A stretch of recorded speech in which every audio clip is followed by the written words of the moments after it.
give somebody else to win a title. Had to do that to you, Joe. Mike Shermer's down on the field right now. He's got Rapid City Stevens head coach Mick Weissop. Mike? Well, Mick, you're an old buddy of mine, and I'm an ex-Warrior. Now, come on, you're not going to go try to beat my old high school, are you? Oh, I'm sorry, Mike, but we're just going to have to give her a shot. What about going after it the second time? They beat you in overtime, and that was the game that I guess that really woke them up. Yeah, it was. I can't believe it. Well, the thing, what really woke them up was we were sort of asleep in that game. I don't know what it was. Either the long trip, either a Thursday night ball game.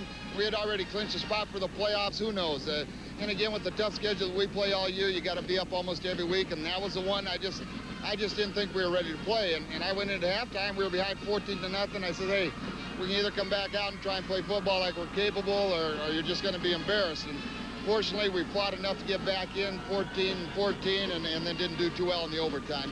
But I don't think we played as well. I don't think it was indicative of the type of team we really are.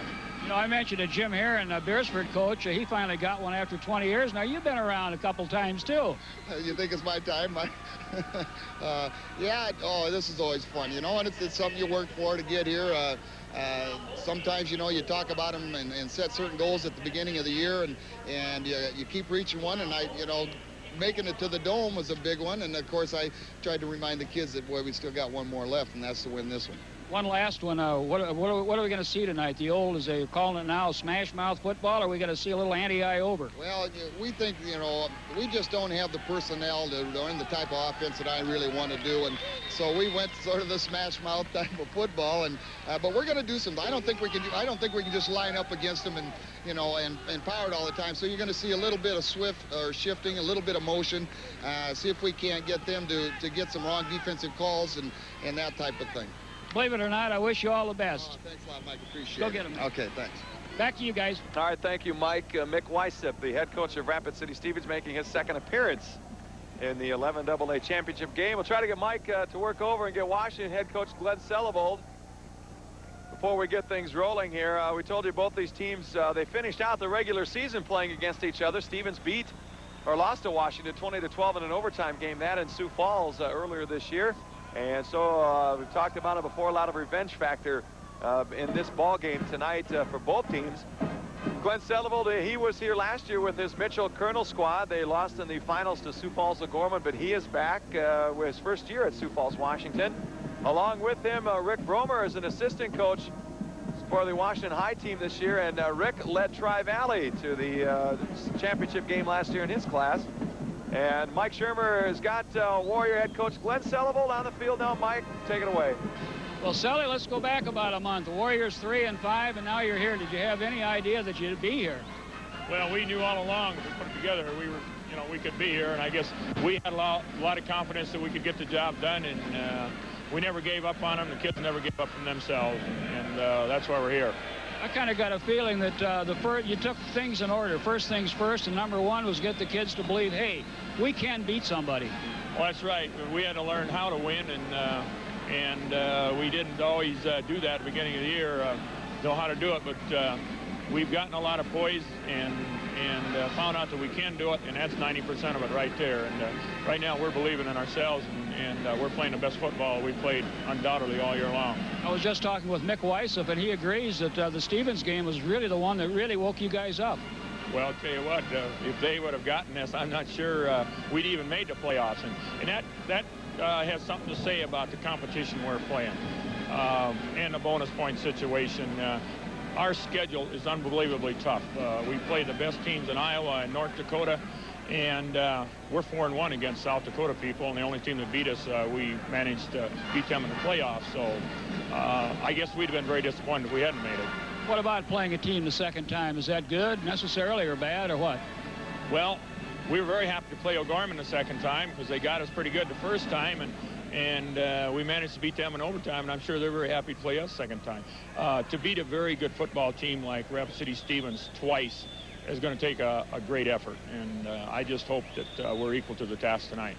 You've gotten the reputation finally of coming right at people. Is that what we can look for tonight? We're going to do whatever we think we have to do to get the ball down the field. We'll just play it by ear. Whatever they give us, hopefully we can take advantage of it and do whatever is necessary. Well, go after them. This ought to be a good one, Sully. Thank you. It certainly should be. Team that makes fewest mistakes, I think, is going to win the ball game. Right. Back to you guys. All right, thank you very much, Mike. Glenn Selevold, the head coach of the Washington High Warriors, leading Washington to the first time ever that they have made it to the championship game in Class C 11AA. Both teams warming up on the field right now. We're about 20 minutes away from kickoff in this ball game, and we will take a break right now. Back in the studios, a little news and sports updates. So stay tuned. We'll be back in a little bit. Thanks, Gary, and good evening. 7 people were killed, many others injured today when a bomb went off in the lobby of the American University Hospital in Beirut. Police say the bomb was disguised as a box of chocolates. The woman carrying the box was among the victims. The State Department says there were no indications that any Americans were among the dead. Nicaragua's participation in the Central American Peace Plan remains a mystery tonight. President Daniel Ortega returned to Nicaragua from Washington today after making an 11-point proposal calling for a month-long ceasefire with Contra rebels.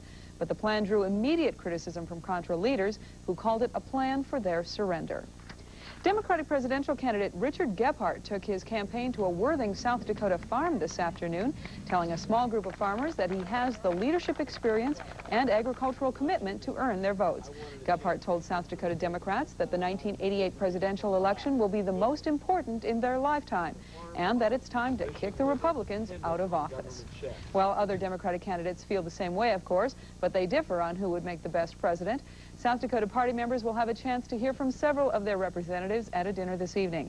Former Arizona Governor Bruce Babbitt is the only candidate scheduled to be here in person, but Kitty Dukakis, wife of Massachusetts Governor Michael Dukakis, and Sheila Simon, daughter of Senator Paul Simon of Illinois, are in Sioux Falls tonight for a fundraising dinner for the South Dakota Democratic Party. Former South Dakota Governor Bill Janklow says he's concerned that state residents think he's taken a new job. Janklow was recently appointed to the Minnesota Public Facility Authority, a board that meets 6 times a year. But Janklow says many people think the position is a full-time job, and he wants them to know that he still works for a Twin Cities investment banking firm. Are big oil companies guilty of gouging farmers and truckers on diesel fuel? That's the question South Dakota State Senator Carol Red Allen of Yankton would like an answer to. Allen says there was a 10.5-cent increase in the price of No. 2 diesel fuel just at the time when farmers started harvesting work and truckers started additional hauling this fall. He's asking South Dakota's congressional delegation to check out any possible wrongdoing. Allen does custom harvesting and runs a truck stop. Singer Kate Smith was finally laid to rest today in Lake Placid, New York, nearly a year and a half after she died. Her family had been involved with a dispute with cemetery officials over the size of Smith's mausoleum. Well, one event this weekend at the W.H. Lyons Fairgrounds in Sioux Falls is happening on a rather small scale. The Sioux Falls Model Engineers Association is holding an open house to celebrate their 40th anniversary. The open house will continue tomorrow from 1 to 5 at the Railroad Building on the north side of the fairgrounds. While he probably won't be using it for casual toasting, a Canadian businessman has bought a 252-year-old bottle of German white wine for a record sum, a sweet $31,000. We'll have a complete newscast for you after the game. Jay will be back with the weather and Mark with the sports after this. Nice going, Mustang. Have one on me. Roger, Den Mother. Great. Trouble with your refreshment system? Negative.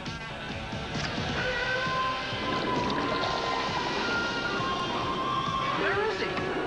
Hi, boys. Diet Pepsi, the choice of a new generation. And for great Diet Pepsi taste without caffeine, try Diet Pepsi Free, the caffeine-free choice of a new generation. It's a thriller of a sale. Rapid Motors and Thomas Olds are teaming up for their 8th annual Civic Center sale, November 8th through the 15th. You'll find slam dunk savings on new Oldsmobiles, Pontiacs, Toyotas, Cadillacs, Mazdas, and GMCs, plus a wide variety of used vehicles. Come meet the Rapid City Thrillers. Free game tickets will be given away, and sign up for 2 free season passes. These unbeatable savings will thrill you. So we'll see you at Thomas Olds and Rapid Motors Civic Center sale.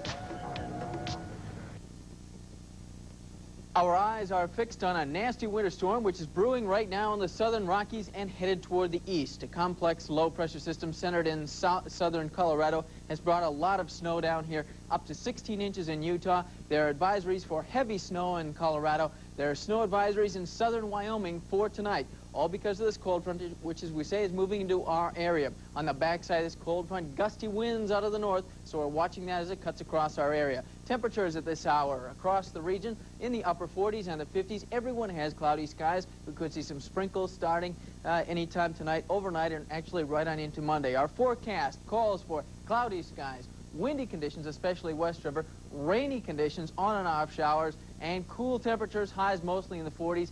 Tomorrow and Monday, we could see some snow in the hills tonight. We could see some snow or rain or both across the rest of the region tomorrow night. That's a look at weather. Mark will have sports next.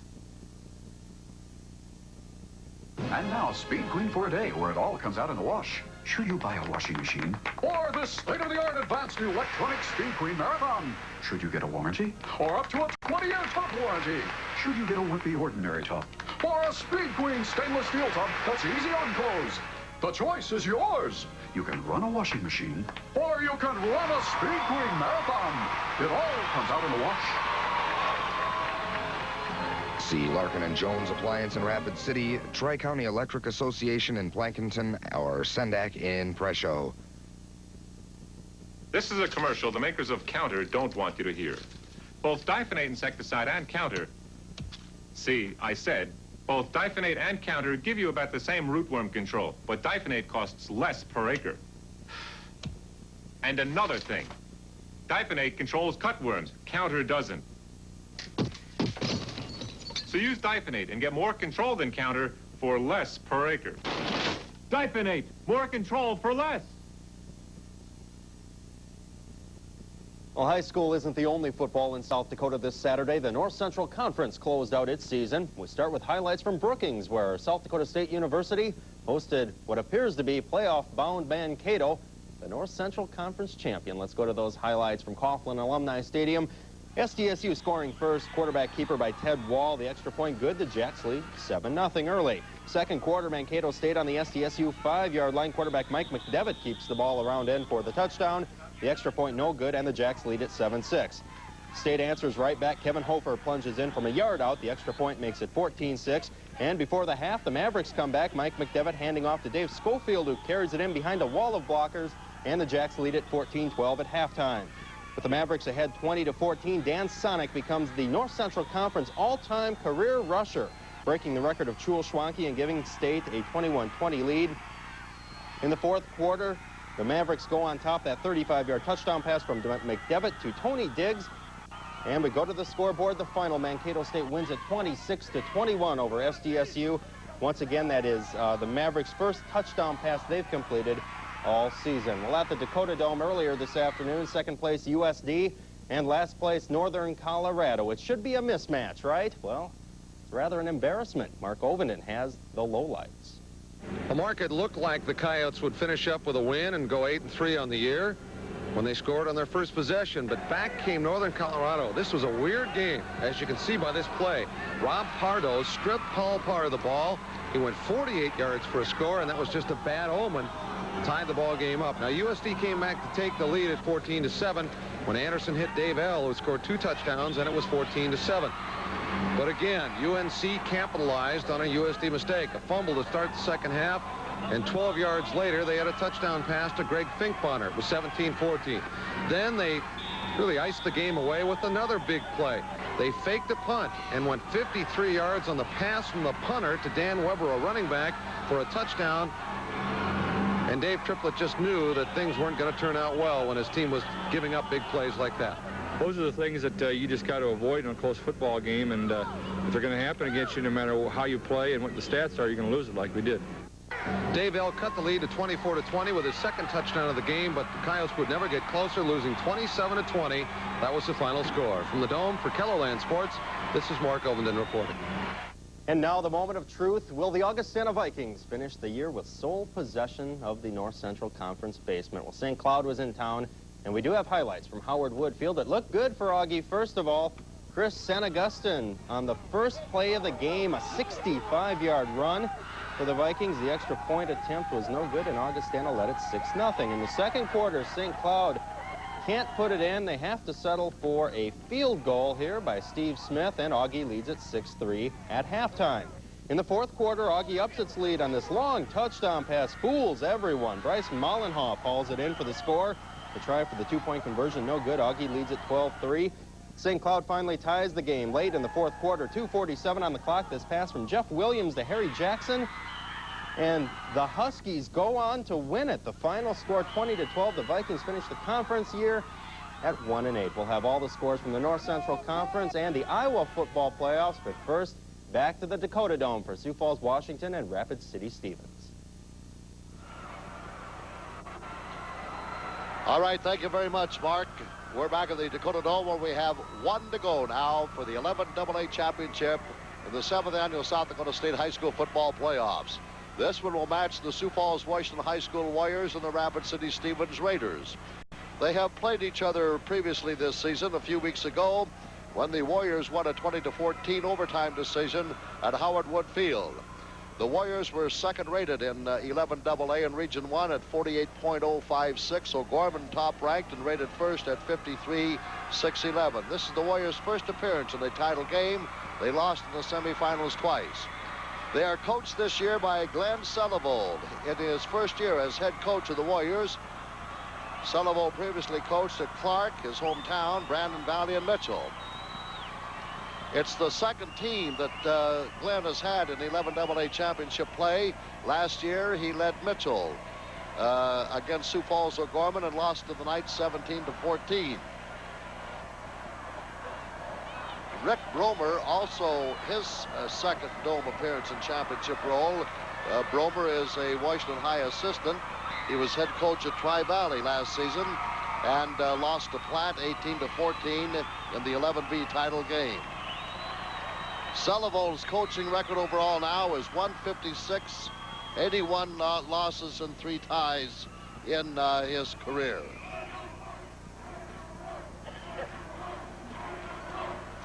The Rapid City Stevens Raiders come into the ball game at 8-3. They were second ranked in Region 4.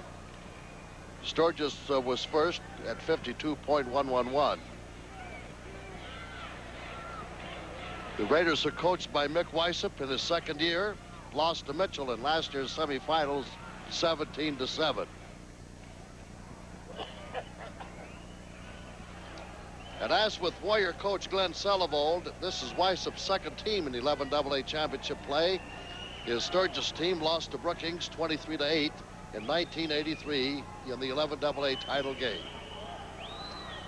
Well, Joe, how do you look at this contest coming up? Actually, I believe it should be a great rematch, just like we saw a couple weeks ago when they met in Howard Wood Field. 20-14, as you said earlier. I don't believe a team is going to be able to take the ball and just ram it at Washington. Washington is a big physical football team, and one that if you try to play, grind them out type football against them, they're going to beat you. Stevens has the kind of a team and the kind of an offense that will be able to attack that if they use it. They've got a good passing attack. They've got a good running attack, and I really look for a wide-open type ball game. Washington right now, after watching them beat O'Gorman in the first round of the playoffs, they beat the state's #1 team. Then they went to Watertown, beat the state's #2 team, and they're at the top of their game right now. They've been playing well. The thing that hurt them early was the fact that they made a lot of mistakes, but I think they've eliminated those fumbles and interceptions. They got everything going. All right, Mike is standing downstairs for a word and a guest. Mike? Well, Jim, I've got Orrin Anderson, who is the umpire in tonight's officiating crew. And Orrin, all these teams year after year, what a big thrill it is for them to be here. But for you guys, it's just as equal, if not more so. The opportunity to be here and work in the AA game is probably what you work for all year. What are your duties? You're the umpire. You fill us in, something we can watch for. Actually, the umpire's primary duties are to watch tackle to tackle, holding, ineligibles downfield on passing plays, try and keep the middle under control on tackles, and then just watch for the general late hits, face mask, miscellaneous things like that. You get a chance, enough time to look at film or tape or whatever these teams and kind of get an idea of what is in store for you? Actually, we don't. The only way we would do that is if we'd have someone at home tape it. If it was on TV or steal the ear of a coach that would let us look at a tape of a game that we've worked or a game that they've played. But generally, we do not get to see. We generally watch other crews to see what they do good and what they maybe don't do as well, and you just try and critique yourself. You take an attitude into a game like this, it means a state title, but before you throw that flag, you got to make darn sure that's a penalty and let the kids win or lose it rather than come out of your pocket. I think that's the general attitude of this crew in any game, is that it's the kids. The game is for the kids, and the best you can feel about a game is when you go off the field and someone in the stands didn't know you worked. That's just what I was going to say. If we haven't heard from you from now until tomorrow, then we'll know you had a heck of a ball game. Good luck. Have a good one. Thank you, Mike. Looking forward to it. All right, we're just moments away from the 11AA championship tilt, and we'll be back at the Dakota Dome after this break. If you're ready for an exciting sports car without paying a fortune, it's got to be a Dodge Daytona. You get a 2.5-liter fuel-injected engine and sport suspension. Standard. Daytona is designed to put fun back into driving with a price tag of only $89.95. Plus, you can customize your Daytona and save up to $555 with equipment discount packages. Slip into an exciting Dodge Daytona at your Dodge dealer today. It's gotta be a Dodge!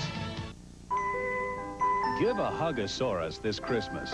Home Federal Savings has a big selection of lovable, huggable dinosaurs, one of this year's favorite toys. Some are free just for opening a new checking account or savings account with $100 or more. Others are free with a qualifying deposit and a hometown savings certificate. So give a Hugosaurus this Christmas. Free toy dinosaurs from Home Federal Savings. He said, Mike.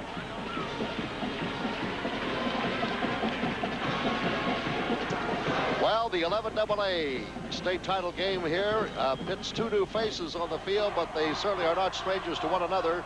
Sioux Falls Washington the highest 6'5" on the year, but ask Sioux Falls O'Gorman head coach Steve Keeter about the new look of the Warriors.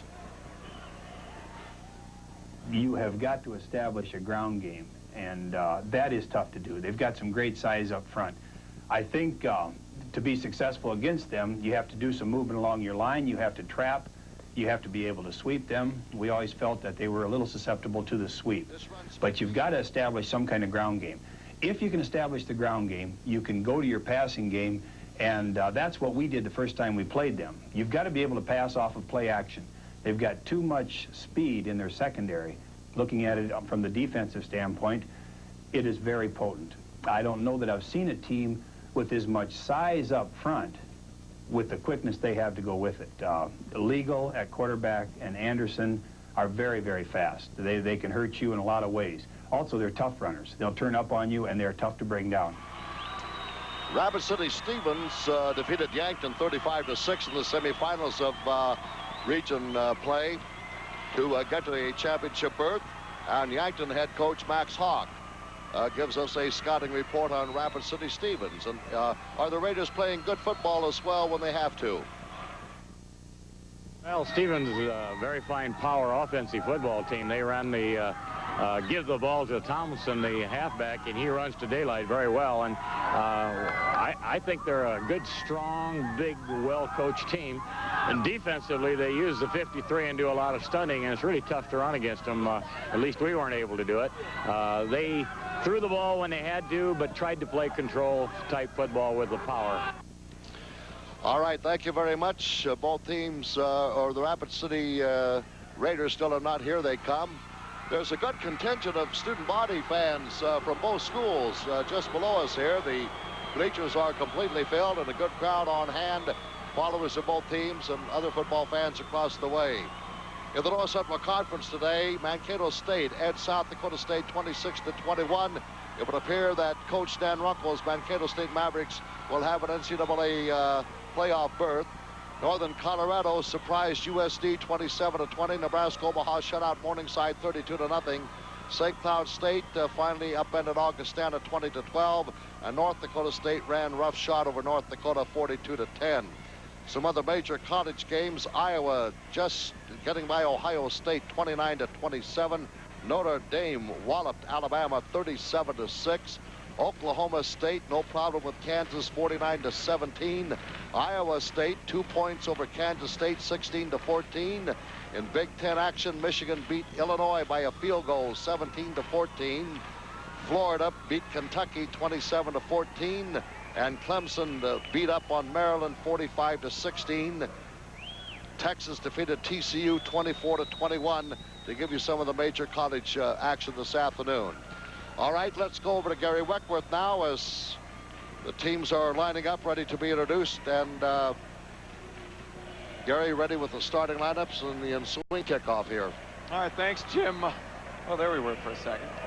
Joe's with me tonight. It's Joe Salem sitting there. A lot of things, Joe, that O'Gorman, we have to mention your boys play for O'Gorman, and since Washington beat them in the semifinals of that game, or the first round of the playoffs, one thing that they mentioned that some of the Washington kids said is, why didn't O'Gorman throw on them? They seem to think that Washington players think that their secondary is not too good, and maybe that's a weakness they have. Well, I think Washington's really a good physical football team, like you said earlier. They got good size, and you got to be able to mix it up on them if you're going to beat them. All right, there's John Legal, the starting quarterback for the Sioux Falls Washington Warriors, who have appeared to have won the toss. Also starting tonight will be the fullback, number 40. He is Keith Gower, a senior. Starting also in the running back slot, the tailback, number 24, Chad Anderson. He's the main man, a senior as well. Number 35 or 22 is Pat O'Donnell, a junior. Number 35 is Mark Boyens. He is a senior. On the front line, then, number 92 coming out is Ed Cadoon. He comes out of one end. The offensive center is Phil Zimmer. He is number 50 and a senior. The left guard will be number 64, Scott Handel. He, too, is a senior. The right guard is Jason Ripley, number 54. He, too, is a senior. The left tackle, number 73, Mike Mashaley, a senior. 73, that is, and Brad Dirks is number 75, a junior, starting at the right tackle. And that's the offensive starting unit for Sioux Falls, Washington. 6-5 on the year, and head coach Glenn Selivold.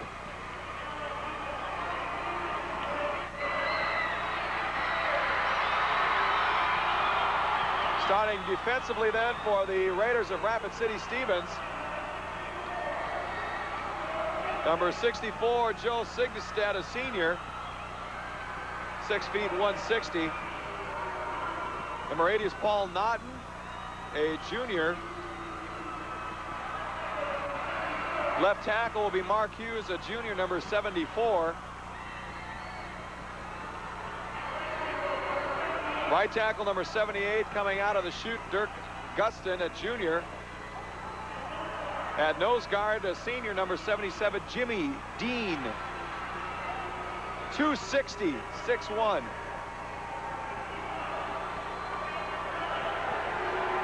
Starting at a linebacker slot, number 61, Frank Jelenik, a senior. Number 32, another linebacker, John Bodensteiner, a junior. A cornerback slot, number 89, a junior, Brad Spomer. Dave Peterson, number 41, also the cornerback, a senior. Number 33, senior, the safety slot, Steve Nolan. And the free safety, a senior, 88, Mike Coleman, the starting defensive unit for Rapid City Stevens. And their head coach, Mick Weissop.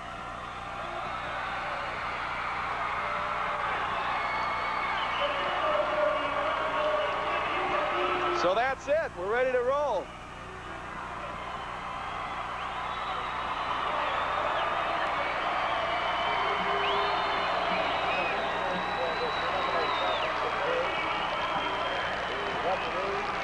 Jim Ricketts, the umpire Orrin Anderson, the line judge is Dwayne Hanson.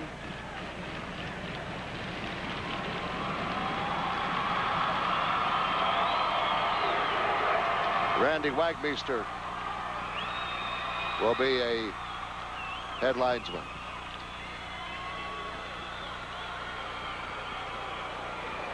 Scott Handel and Tom Munster are standing at midfield for the Washington Warriors as they will reenact the coin toss. And coming out for Stevens is Dave Peterson, number 41, and Steve Nolan, number 33. Shake hands, fellas. All right. Blue team, you won the toss and deferred to the second half. That's correct? All right. They deferred. So you fellas here will receive on this end. All right. Fellas, come in close. Have a good ball game. Stop on the whistle. If you have any questions, come and ask us, all right? We talked about that yesterday, Joe. Team wins the toss. You're in conditions that are favorable to anybody. Why would you give up the ball? Well, I don't know. That's one question I've always had. You see it done at the college level. You see it done in high schools. For some reason, people would rather wait until the second half to get the football, whereas I've always been of the belief that, hey, line up, give me the ball. They can't score when I got it. Let's go after it. Steve Entry or Trip Grelmont said yesterday that he deferred, and he usually does if they win the toss. Maybe so that's his belief. They're superstitious type thing, maybe.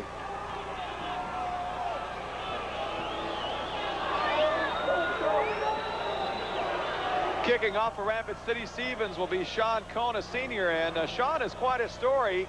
This is the first year that he played football for Rapid City Stevens. He has never played before. He is a member of the Rapid City Canyon Climbers soccer team. The Canyon Climbers have been state soccer champions 4 times, and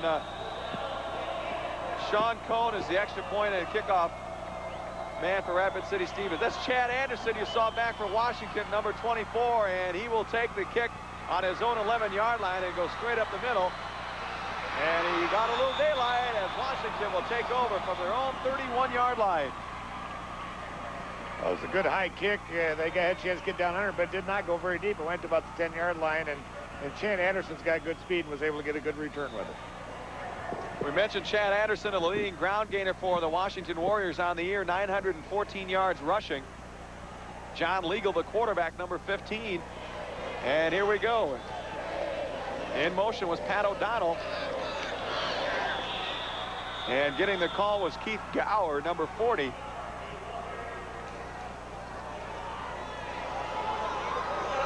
Stop made by Paul Naughton for Rapid City Stevens. Gower, the second leading rusher for the Warriors, 407 yards on the year, a little over 4-point average.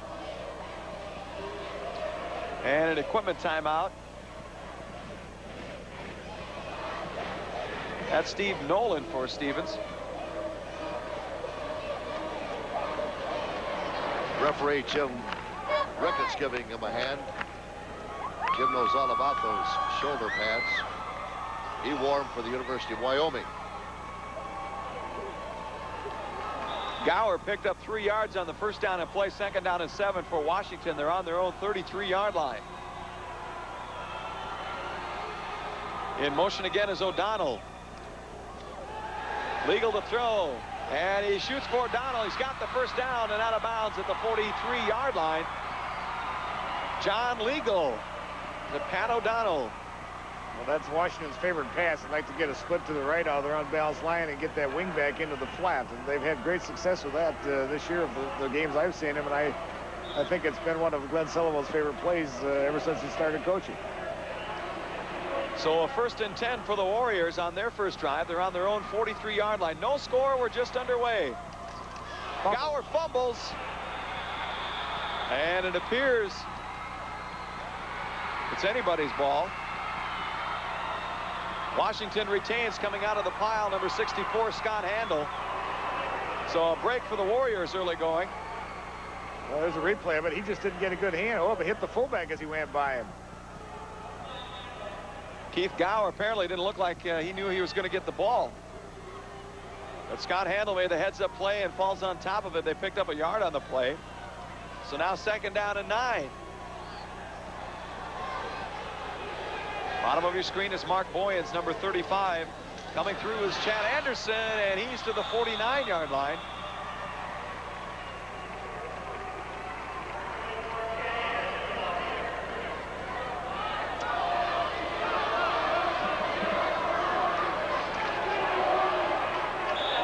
Chad Anderson, as you watch him again, his claim to fame, he's an excellent student. They got good blocking up front. You see the big, Washington's line is really big offensively. In motion again, O'Donnell, and Legal setting it up to Anderson, and he's gone. Look at him go. Chad Anderson. Down to the Stevens 30-yard line before Mike Coleman could stop Chad Anderson. A little simple dump off. They had the flat man recovered. Here's Legal sprinting out. He's got his wing back in the flat. Anderson just on a swing formation from the eye. Picks it up, and of course he's got tremendous speed, as you can see explode right there. Just play catch. Good game. Here's Anderson again trying to get outside. He's got some blockers, but Stevens covers well. But Anderson comes up with a couple yards on the play. Frank Jelinek made the tackle. One of the better defensive players on the Stevens team.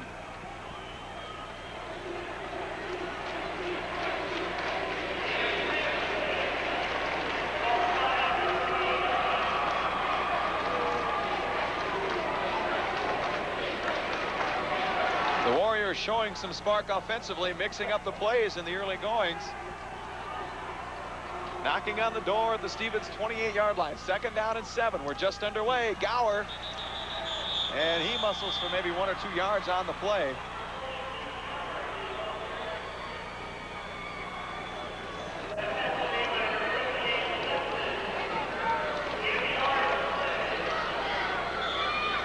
Stop made by Dirk Gustin. There's a replay of it. And just good, tough defense, just a hard-nosed football play. 3rd down. 3rd down and 6 for the Warriors. Up for that pass in the flat. This is what they like to run it out of. Sweep. Here's Anderson again, and cuts back inside, and it appears he's going to get the 1st down. Might be close. Depends on the mark. He's got it. Well, the important, the thing there, they're running the sweep, and on that sweep, Chad Anderson was able to get turned up the field. If you get turned up the field, then you got a chance to make some yardage. Earlier when he ran it here and only made a couple of yards, the defense strung it out, and he never had a chance to turn up to do anything. But once you get that thing turned up with some of those guards and turn up behind the pulling linemen and the people in front of you, you got a chance to make good yardage on that play. And that's the key to having that play be successful.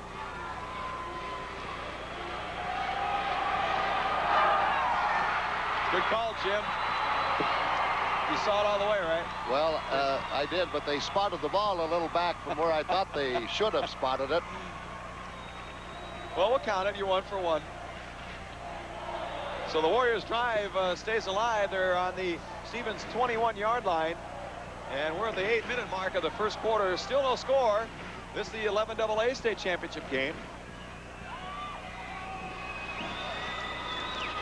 Pitch back to Anderson. He's got some blockers, but has a tough time turning the corner, slowing him down as he turned the corner. He didn't get the crease that time to cut back against the grain, Joe. When the play first starts out, Washington's doing a good job of getting everything sealed off. It looks like he's going to have good room to run out there, but their secondary is coming up real fast and able to close it and turn it in. Frank Jelinek slowed Anderson down, number 61. You see him right there, tripping him up. There's Peterson, number 41. That's the corner up here on the line of scrimmage, so he's doing a good job defending on this side. Steve Nolan also there. 2-yard pickup for Anderson. 2nd down and 8 from the Stevens 19. Legal again. He's going to run it. John Legal, a good hard runner. Close to a first down. Down to the 10-yard line. Boy, he can scamper, too. John had some time outside, saw that both of his receivers that he was looking for were not open. So tucks it under. There's a replay on it. Fake inside, come out. They break containment. Now he's got a choice. He can either run or pass. When you're out here, this makes an easy play for him. He just tucks it down, makes an excellent run. Number 61, Frank Jelinek again on the stop for Stevens. He's their leading tackler, 42 tackles on the year, 36 of them unassisted. We'll have another measurement. 7:04 to play in the 1st quarter. Still a scoreless ball game. And it'll be about a short length of a football. Well, if you think that Washington line is big, that interior line The center is 205. The guards are 235 and 212. And the two tackles are 245 and 250. That's a college-sized line that you have to go up against. And they use it well. They try to use that good inside running game. They got enough speed and finesse to get outside. It's a good offense. So 3rd down and 1 now. The length of the football will make it close. So they need a little more than that for the 1st down. They're on the Stevens 11-yard line.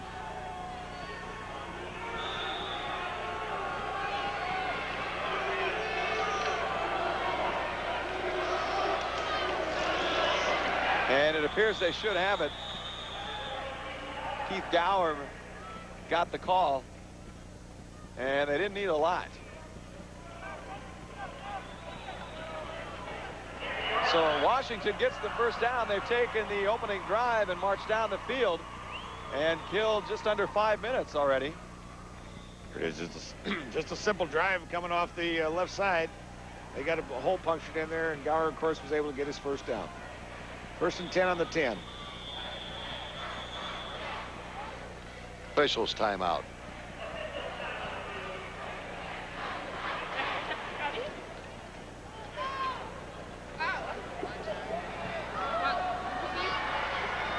Headphones out. Yep. Okay. Headphones are out. Let's go down to Mike Shermer on the field. Mike? Yeah, Joe, the problem is Stevens has got a busted phone line. The thing snapped, the cable snapped right in two, and now they're scrambling to try to come up with a new one. Looks like they're about to plug it in.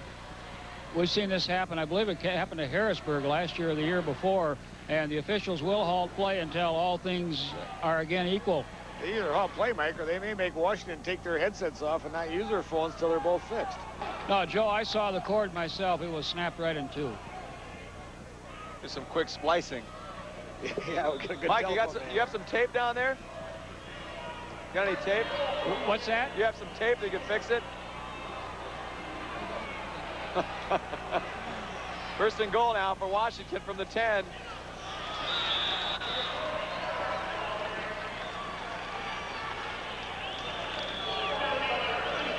Keith Gower got the call, and he didn't get much. Dirk Gustin on the stop, the junior. Running between the tackles isn't a straight dive play is not too successful, Joe, at this point anyway. I'm curious to know if Washington has headsets. If Stevens doesn't have any, is Washington allowed to use them? And Mike, I wish you could try to find it out for us. So 2nd down and 10. In motion is O'Donnell again. And Legal rolling out. He's caught up. Making the stop was Mark Hughes. He was in there immediately. And okay, go to Mike on the field. Good point, Joe. They took the headsets off the Warriors, so neither side is in communication upstairs right now. You know, I think that's a rule that if one side doesn't have, the other has to take them off, and that really puts Washington at a disadvantage. They're down here 50 yards from what they're trying to do. Glenn Sullivan probably can't even tell what the down and distance is other than looking at the scoreboard, and it does affect your play calling because you're not getting any help from upstairs. Loss of 4 in the play now, 3rd down and 14. And Legal to throw, tucks it under, and again a heavy rush. Legal gets out of it, turns the corner. Great play. Oh, did he get hit? Great play by John Legal. He had two players in well, they were open down the end zone. He was past the line of scrimmage, I think, and he was just running for his life. Mark Boydens and Pat O'Donnell, so it was good heads-up playing by John Legal. He was caught for about a 20-yard loss. Here comes the field goal team on the field. Good defense by the Raiders. Joe Sigstead was the first guy in there, 64, and then the rest of them just came. Jimmy Dean, Mark Hughes, and watch the hit Legal takes. Boom. So John's not very big. Only weighs about 155 pounds, but he's really one of the finest athletes they got at Washington. He plays all sports. Great baseball player, fine basketball player, and of course has been an outstanding quarterback on this football team. Troy Woelfel will do the kicking for Washington, and it's going to be a 27-yard field goal attempt. And the soccer style barely gets it to the end zone, and he can run with it. That's it. No score. 4:10 left to go in the first quarter.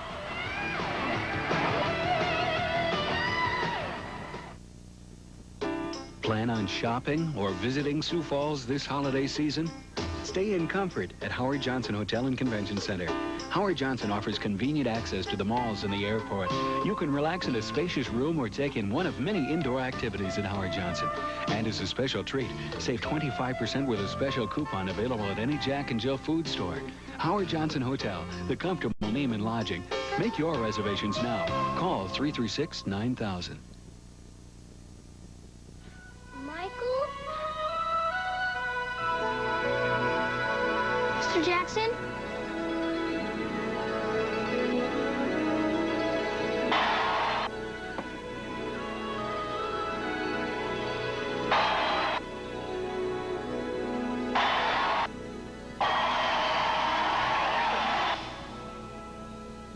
Looking for me?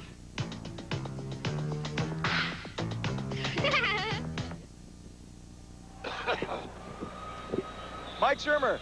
Well, Gary and Joe, you were giving me a little heat there about, hey, can you fix it, whatever. The headset is fixed for Rapid City Stevens, and yeah, I did fix it personally with my own hands. What'd you do? Well, they couldn't get the two things together. So I hooked a few of those up at the station, so I grabbed it and I hooked it up. Way to go. Simple as that. Well, I don't think that helped Washington on that last drive, not having the headset. First down and 10 for Rapid City Stevens, the first time they've had the ball. And from the 20-yard line went Clint Tomlinson.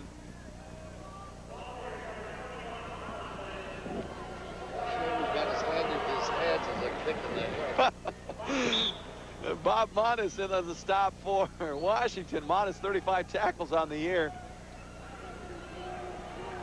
No gain on the play, so the Raiders are faced with second down and 10. Troy Ward, the Stevens quarterback. And up the middle was number 22, Mitch Simmons. Stop made by Monis again and Tom Munster. A 4-yard pickup for Simmons on that play. Simmons rushed for 231 yards on the year. He is their second leading ground gainer. Clint Tomlinson is their big gun. He rushed for 873 yards on the year and 14 touchdowns. Third down and 6 for Stevens.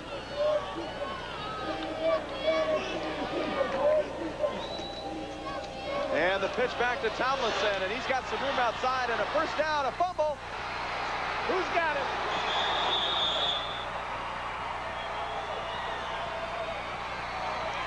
Washington's ball coming up with it, number 32.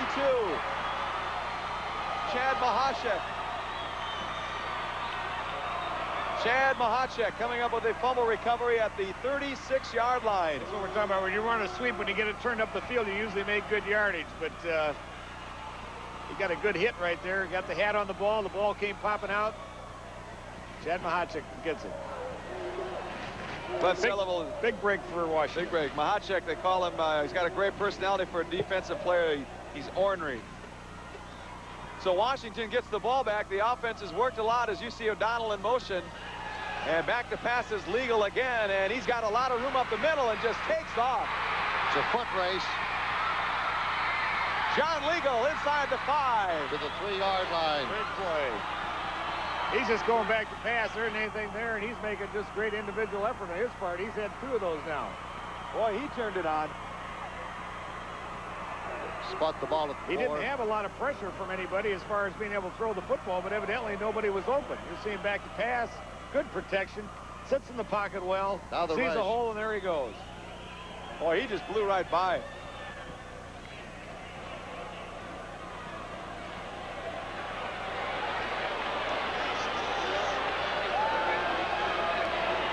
So first down and goal to go from the 4-yard line for the Warriors. Here's Chad Anderson. Didn't make it. Got down to the 1. Good tackle by Dave Peterson. Steve Nolan was in on the play. Looked like he might be able to get in the end zone. They made a great effort on defense. Stop made by Steve Nolan as you watch Anderson again try to get outside. And there you see Nolan, number 33. So ball marked at the 1, second down.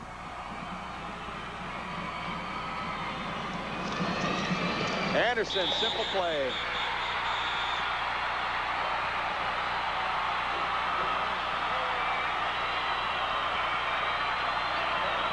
There's a flag down on the play. It's against Washington. Holding. Nope, somebody moved on the line. Legal procedure, so they'll bring it back. And I don't think Washington offensive unit knows that yet. They'll push him back to the 6-yard line. Illegal procedure. Offense.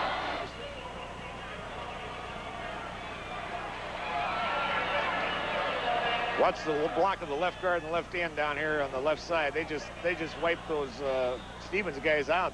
That's an easy touchdown. I didn't detect any movement there. I think there was a little bit on Jason Ripley, number 54 on the right side. Might have been it. He kind of. That's the way it is. Always the guy on the other side of the line that moves. Right. So 2nd down and 6 for Washington. Touchdown comes back, and here's Anderson again. And he's down to the 5. He may have fumbled. He did. Who's got it? Stevens has got it. So costly penalty for the Warriors. And Stevens takes over from the 6-yard line. And it appears Paul Naughton, number 80. There's a replay on it. In the sweep. Chet Anderson coming to the right side. Good blocking out front. Turns up inside. Tries to cut back, and 61, Jelinek, I believe. Jelinek got his hand in there and caused the fumble. So Stevens again with the ball from the 6-yard line, and coming up the pipe is Clint Tomlinson. And he works his way to the 10-yard line. We're down to 55 seconds left to go in the first quarter, and we are scoreless. Well, Washington certainly had their opportunities. They could have been up by 2 touchdowns, but all for naught, or at least got a field goal. Tomlinson is a little guy, 5'9", 169, but he can really scoot. He's got good speed.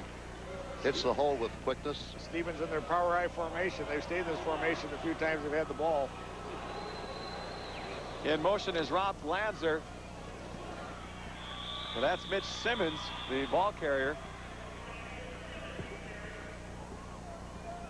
Well, again, it's tough to ram that ball at Sioux Falls, Washington on a continual basis. They're a big, strong, physical team, and I know they're trying to get that trap going, and deep in your own territory is not the place to pass, but Rapid City Stevens needs a first down right here to kind of get some breathing room. First quarter has ended, no score. We will take a break. Don't go away.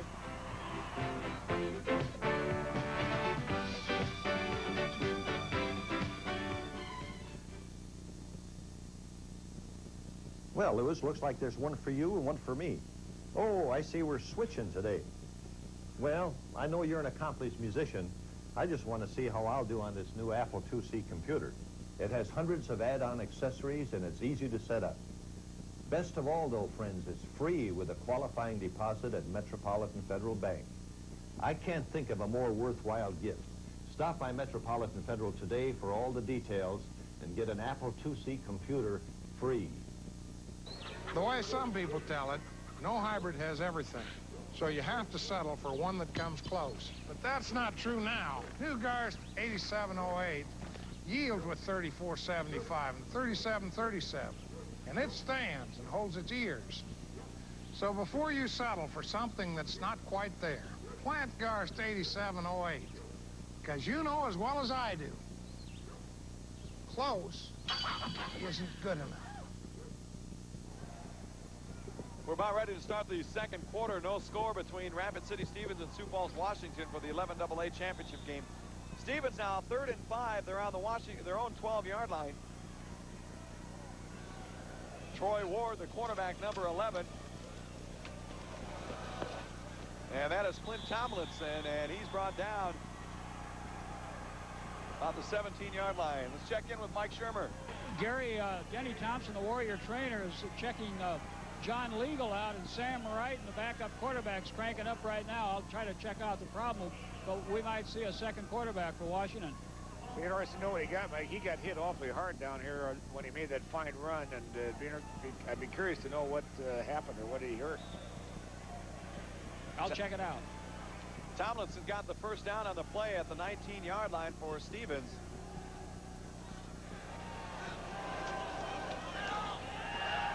Troy Ward to pass, and in the direction of a lot of Washington Warriors. There was James Gorham, number 46. But Troy Ward attempting a pass. He threw 49 times on the year for 189 yards. I had a chance to watch Rapid City Stevens when they played Pierron in Rapid City about midway through the season. And they had a lot of flankers, a lot of motion, a lot of things in their offense. I don't know if he quit using all those or what happened to it. But they've been a very conservative team at this point. Joe, I believe they just took John Legal into the training room. Well, if Washington loses John Legal, that's going to hurt them a great deal. Second down and 10 for Stevens. In motion again was Glanzer, and the pitch back to Tomlinson. Trying to get outside, and he gets stacked up about the 22-yard line. And Mike Schumer has more on the John Legal situation. Well, Gary, it looks like it's a combination of those two long runs. As Joe said, a good pop. He's a little dizzy. The heat factor has something to do with it. I think he's just a little shaken up. I don't think it's anything serious. That last option play, Chad Anderson really did a great job from his corner position playing that. He came up, contained it, turned it inside, and had to fight off a block doing it, but it was really well played. Tomlinson picks up 4 yards on the play. 3rd down and 6 for Stevens now. They're on their own 23-yard line.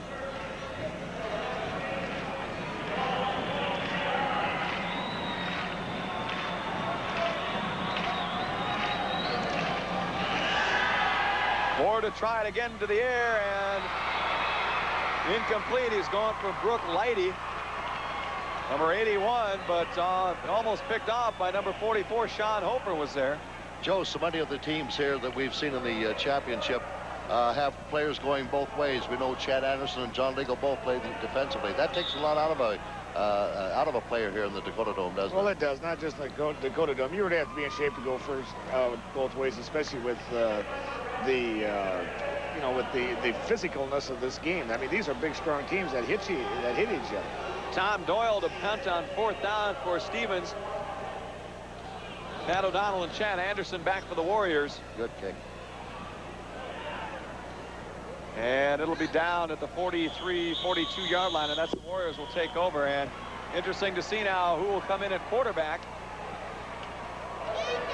And it looks to be backup quarterback Sam Ryden, number 9. He will take over for John Legal. Mike, what is the situation now? Ryden's going to play a series or two until Legal can regroup. He doesn't remember the last series of downs, I guess. Sam Ryden is a 6'1" junior. So he will take over now on 1st down and 10 for the Warriors on the 42. And getting the call on 1st down was Pat O'Donnell. I believe Ryden's played a lot, so for him to come into this situation, this is a tough situation for a young man to get into. He's a junior, 6'1", 172-pounder.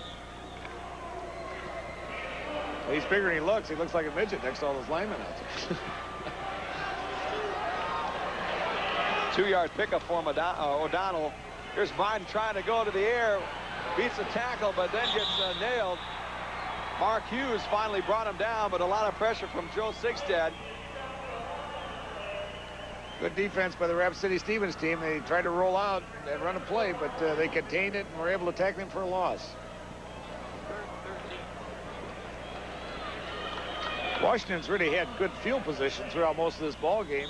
The last 2 times they've taken over, they've had the ball around the 40-yard line, and you know, you like to start your offense from there. But Stevens has been up to the challenge and hasn't let them score. Ryden now faced with 3rd down and 13.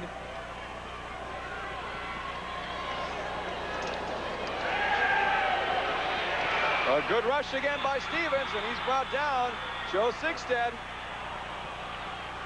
Dirk Gustin came hard off the defensive right side, put a lot of pressure. Ryden really didn't have a chance to even set up and throw the ball. Good defensive play by the Stevens team.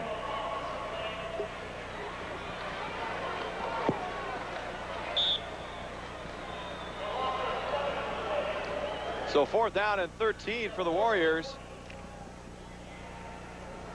And into punt is Sean Hofer, number 42, back deep for Stevens. Number 21, Clint Tomlinson, and Jeff Fierro.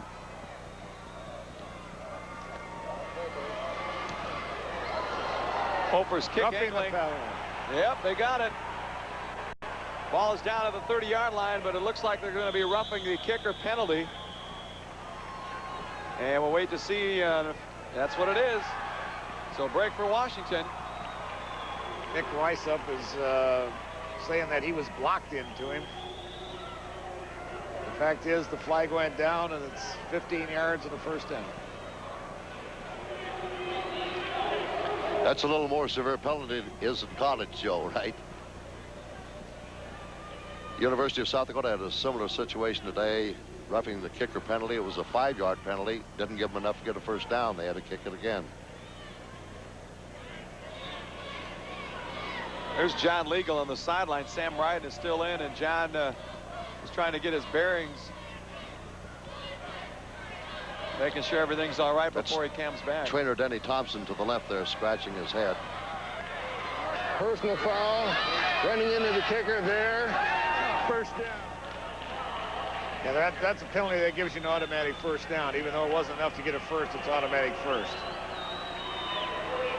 New life for the Warriors.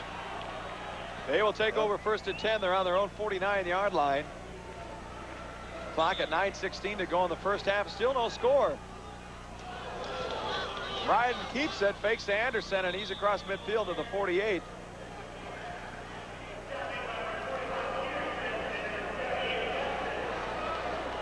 Mike Michele just went down the field and took Mike Coleman and just hardly hit him and knocked him about 5 yards deep. Mike Michele, 245-pound offensive tackle for the Warriors. 2-yard pickup for Ryden on that last play. This time it's pitched back to number 20, Neil Mathieson. And he is inside the 45. They'll mark it right at the 45. 3rd down and 4 coming up. Big down on defense for Stevens. Here's a replay of it. Neil Mathieson brought down. Warriors do this every now and then. They put Chad Anderson in the front position, up in the fullback position, and then put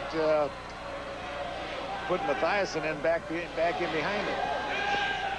Ryden to throw on 3rd, swings it out to Mathieson, and he's got the first down. Well, that's the same play that Chad Anderson made a big gain on earlier in the ball game. 2 men out. White guy goes deep. The slot back goes in the flat, and then that tailback just kind of comes out as a safety valve. They're covered. They just dump it off to him. Oh, I see the wingback. He'll head to the flat. That's what he's trying to throw, but then the tailback just swings out a safety man. When they aren't open, he just swings it out and hits him. Usually you'll pick up 7-8 yards on that play all the time. So first down now for Washington on the Stevens 38-yard line. And Chad Anderson playing the fullback position. They're trying to get the ball to him from the up position this time. Anderson got 3 yards on the play.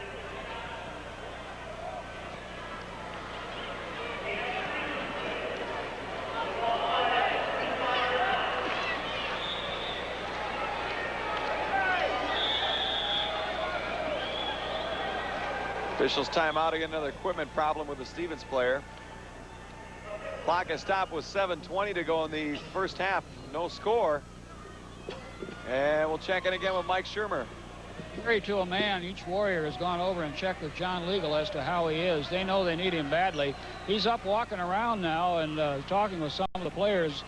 He might be back before not too long. You saw John Bodensteiner, number 32 for Stevens. Joe, did you ever have any players that cut their hair a certain way come the season? Remember any? No, I think that's a fad. We used to ask our players to cut their hair. You never know what they have. 2nd down at 7 for Washington. Here's Chad Anderson. He had some blockers outside. A flag is down. Could be holding. Anderson got to the 30-yard line. Oh, that's a Holds there. When you're running that sweep, but when that defensive man plays it right, he keeps stringing it out. It's a tendency that offensive man has to almost reach out and grab him to ever get any, to be able to hold on to him. Usually a hold in this situation is because of really good play by the defensive end.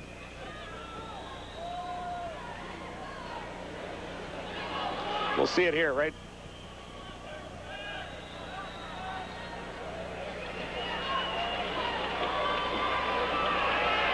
I don't know who they called it on.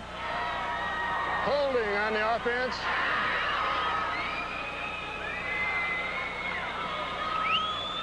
Yeah, I'm not sure if they called it on Hofer, number 44, or who the play was actually called on. That makes it 2nd down and 19 from the Stevens 47. Yeah, he might have hooked him around the collar there. Then riding back the pass again, looking long, and it's intercepted. Oh, and he fumbled. Steve Nolan fumbled out of bounds, and they'll retain possession. Got a break. But Steve Nolan hangs on long enough for Rapid City Stevens. Pass was intended for Boyens. Well, he just overthrew the receiver on that one. Again, that was the same play they had success with. They could have dumped it off, but he chose to go along with it and overthrew his. The deep receiver was covered, and he overthrew him and ended up throwing right to the defender. So it'll be 1st and 10 for Rapid City Stevens on their own 16-yard line. Interception by Steve Nolan. Then he gets up and calls. Luckily, the ball went out of bounds. Yeah, he tried to tuck it in, and as he tucked it back, kind of slipped out of his hands. So 1st down and 10. Well, again, Rapid City got another turnover, but they're still looking at 85 yards to get a score. Halfback pass. Yeah, there it goes. Mike Jones, the intended receiver. Well, that guy can throw the football. That was number 10, Mike Green.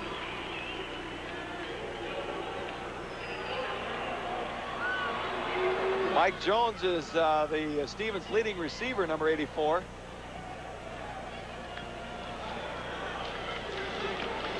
The way to make that play successful is you got to have a good sweep going for you, and then you really got to make it look like a sweep before you pull up and throw the football. There you see Mike Jones. He'd like to play football at Wyoming when he graduates from college or high school. 2nd down and 10 now for Stevens from their own 16-yard line, and here's Tomlinson. And he finds some room outside to the 25-yard line. Tom Munster was there for Washington, as was number 24, Chad Anderson. I don't know if that play was designed to go that way, but he made a great cutback and found a hole and really picked up some good yards. Close to a 1st down. Oh, it's a play. It's a counter. It's a call play. It's a good trap block by number 76. Jeff Barbier. It's up 9 yards. Big play. 3rd and 1. Jeff Barbier is how you say that one. I've butchered a few of these names, I think, in the last couple of days.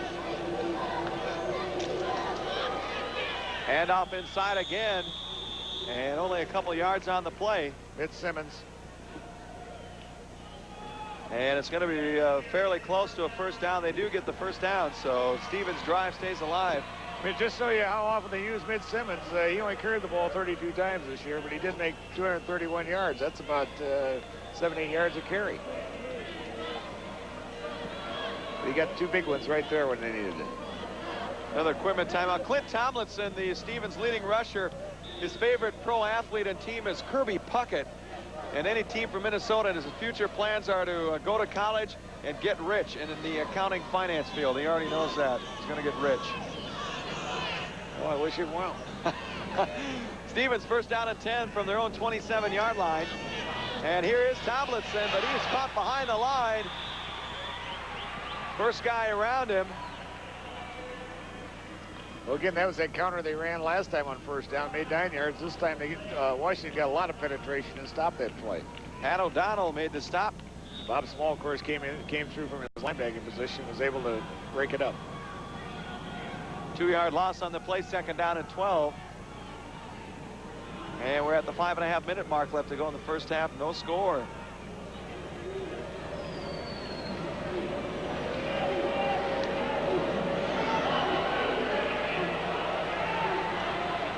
Mike Jones in again at the top of your screen as a receiver, and a flag.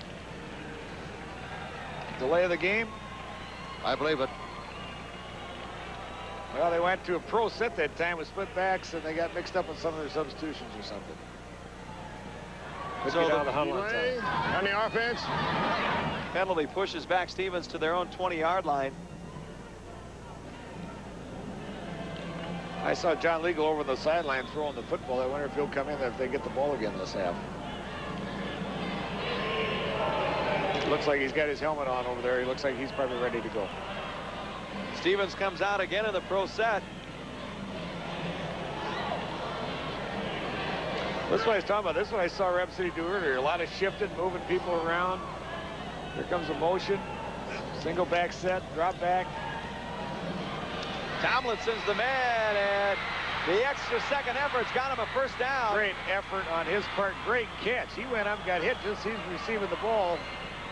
Yeah, he's not very big. He's only like 5'8", 170 pounds, but he's been a steady player for him. Their leading rusher all year.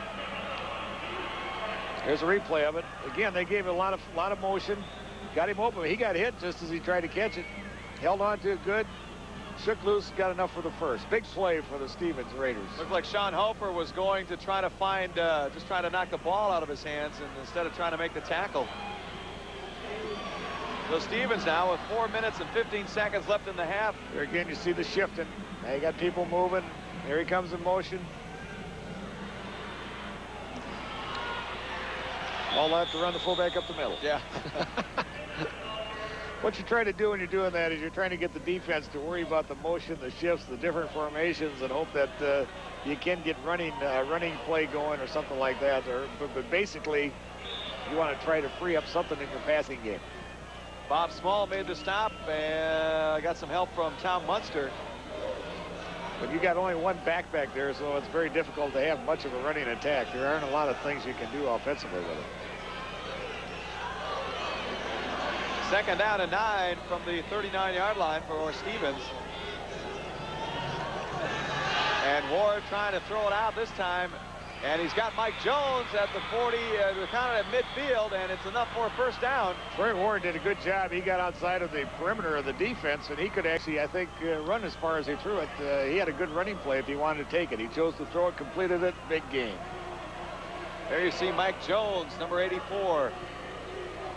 Here's an isolation on the receiver, going down the field, driving deep, stop and plant back. Good move. Good pass. Here's OB. Yeah, he stepped his foot out right after he caught it. You're not out unless the official calls you out. They line up Jones at the bottom of your screen this time. Here we go here. Trips again, offset. No motion this time, just a sweep. Pitch back to Tomlinson. He's got a blocker. Got something going. First down and out of bounds at the 31-yard line. It stops the clock with 3:12 to go in the half. Well, this is what I'm talking about, the versatility of the offense. They got a trip set over here. We saw him do it before and then put that wing back in motion. This time they left him there, moved the back over. Just a quick pitch, everybody blocked down, and Thomason comes out with good running room, makes a fine gain out of it.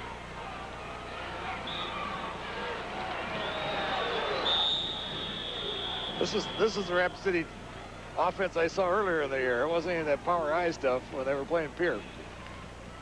Timeout has been taken on the field. We will do the same. No score. 3:12 left to go in the half. Here's what a few of your neighbors are saying about heating and saving with your rural electric cooperative. We're realizing about a 30% savings when we're careful with the thermostat. Anybody that's building a home that wants to put in a cheap heating system that's very efficient, they sure need to look into dual fuel with electricity. Power from your rural electric cooperative. Still the best energy deal in the country. Ah, the delightful new meals people are serving today. Creative, nutritious, convenient, light. It's not surprising that all these meals are made with white meat. What is surprising is that the white meat here is pork. Pork, the other white meat. What number is he? Back live at the Dome, Rapid City Stevens now in Washington territory for the first time. 3:12 left to go in the half. They're on the 34-yard line. And we're talking, Joe, Sean Cohen has kicked a 42-yard field goal this year. And another first down, they could be in his range. Well, Rapid City Stevens fighting the clock. There's only 3:12 left right now. And but another first down will put him in the... There it is, Tomlinson. He's in there. They just can't contain him.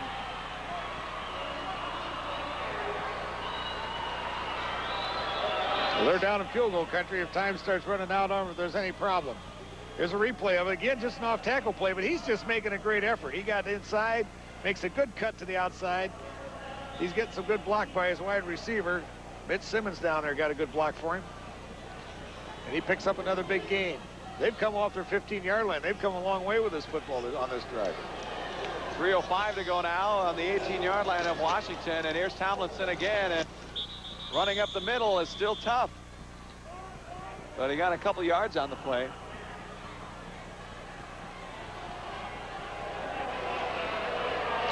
Bob Monison on the tackle that time. Again, he was able to pick up 2.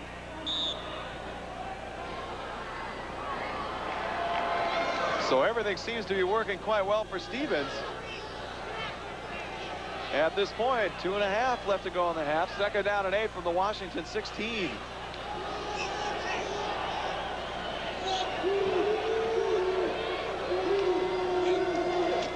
Up the middle, Troy Ward, and a fumble. Who's got it? Washington. Tom Munster comes up with the fumble recovery.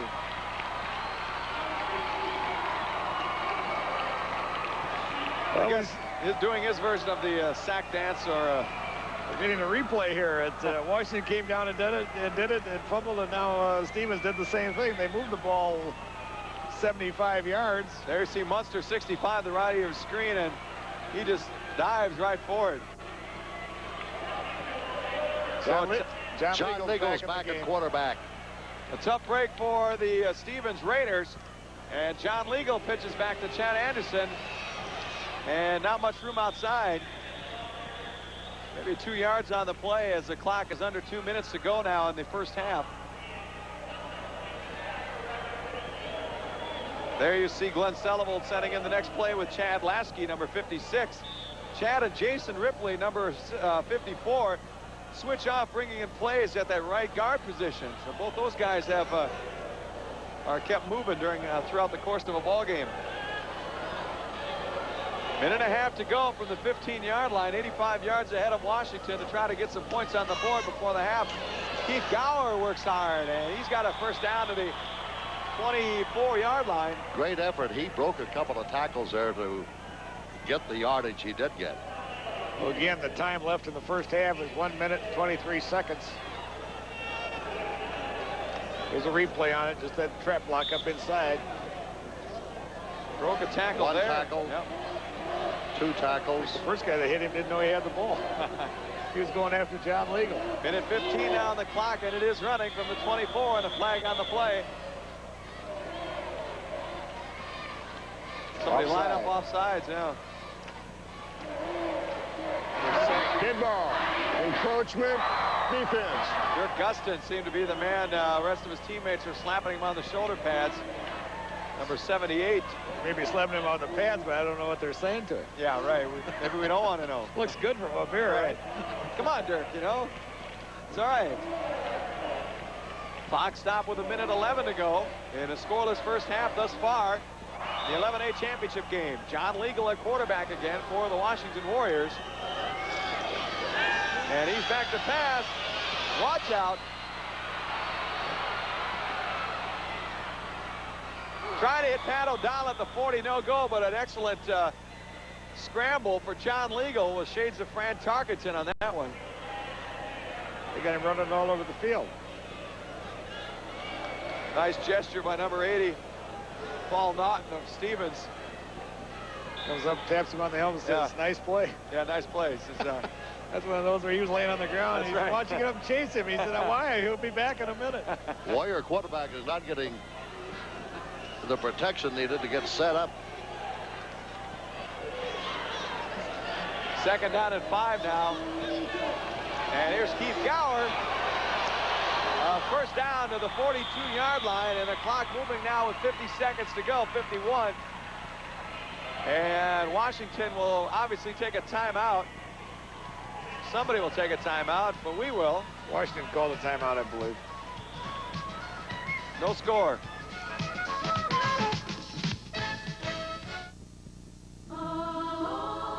Maybe someday you'll be in an office where everything is as reliable as a Centron communication system. Your staff, Oh, we'd love to stay late and finish that 300-page report. your delivery system, You'll get it yesterday. even your coffee will be reliable. But until then, a Centron communication system is about as close to perfection as you're going to get. on this earth. Centron, America's most relied on business communication system. Button, USA. If you had all the experience of yesterday, with all the skill and innovation of today, you couldn't lose.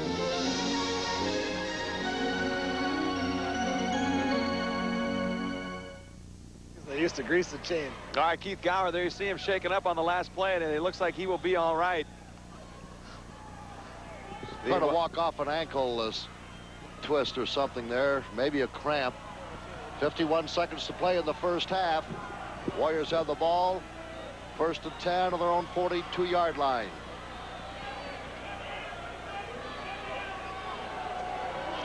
Legal again, back to pass. He's got Scott Boyens out there. Good coverage. Comes back the other way. It's tipped at the line of scrimmage, and it stops the clock with 44 seconds to go. Jimmy Deans tipped that ball, knocked it down. Again, John Legal's running a lot, trying to buy time, and he is finding it. Tried to get it to Chad Anderson. Those are the kind of plays that scare you on defense. He's running around back there, and, you know, somebody can get free when that happens. They call Jim Dean Tiny. That's his nickname. He's 6'2", 260. I thought they probably called him Sausage. Yeah. Jim wants to go on to college to get a good degree in computer science. Tiny. 2nd down and 10. 44 seconds to go. Legal again, back to pass. Rolling out right. Watch out. He gets hit, and it goes incomplete. He's going to have another headache after that. Paul Naughton. And John Legal gets up. Hopefully he's all right. But he took quite a shot from Paul Naughton. I hope we get a replay of that. Again, he's not able to buy any time. He sets up. He's trying to set up and throw, but he can't find anybody. And the pressure's on him. Makes a great move to get by, but look out. Oh, now. Mark Hughes had the first shot at Legal, but he avoided it. But coming on that blind side. So 3rd down and 10, the clock at 38 seconds to go. Washington from the Stevens 42. From their own 42, and pitch back is Neil Mathieson, and he didn't go anywhere. Great play on defense.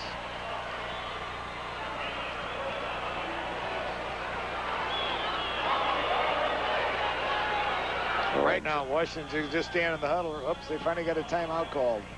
4th down. Stevens takes the timeout. I thought they might take it a little bit sooner. They could have saved about 6-8 seconds on it. We will take a break as well. 22 seconds to go in the half. Still no score. 4th down coming up for Washington. For generations, people have known that the way to make a perfect traditional pizza is to hand toss the dough, which is the way we make our newest pizza at Pizza Hut. Introducing new hand-tossed traditional pizza. Hand-tossed for a crispy, chewy crust that's not too thick, not too thin, and topped with a special blend of 3 cheeses.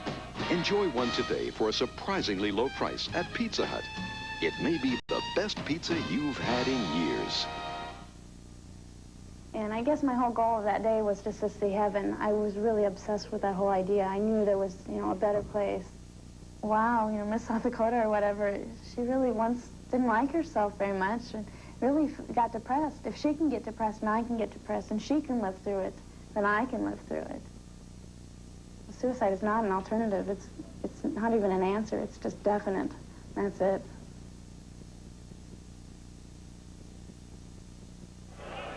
Back live at the Dome, 22 seconds to go in the half, and John Legal's taking quite a beating in this first half thus far, and they will punt away here. Sean Hofer on 4th down, and back deep for Stevens is Jeff Fierro.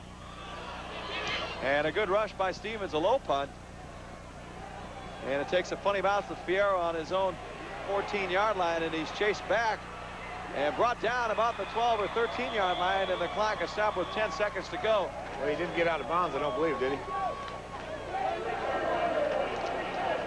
Oh, I'm not sure.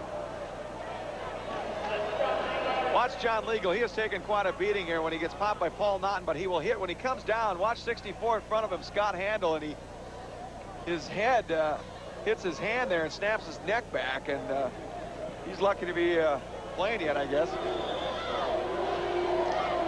Hopefully he's all right. But, there you go. Yeah.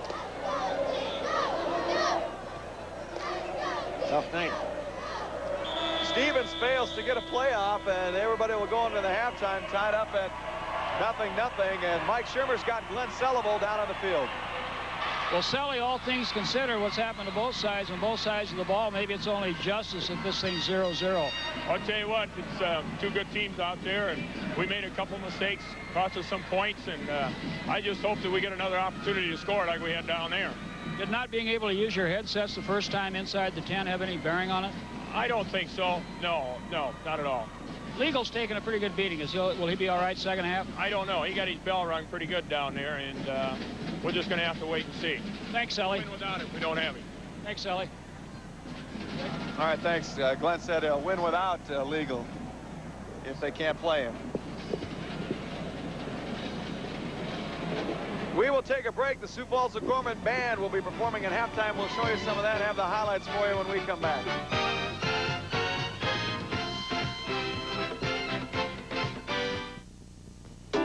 Plan on shopping or visiting Sioux Falls this holiday season? Stay in comfort at Howard Johnson Hotel and Convention Center. Howard Johnson offers convenient access to the malls and the airport. You can relax in a spacious room or take in one of many indoor activities at Howard Johnson. And as a special treat, save 25% with a special coupon available at any Jack and Jill food store. Howard Johnson Hotel, the comfortable name and lodging. Make your reservations now. Call 336-9000.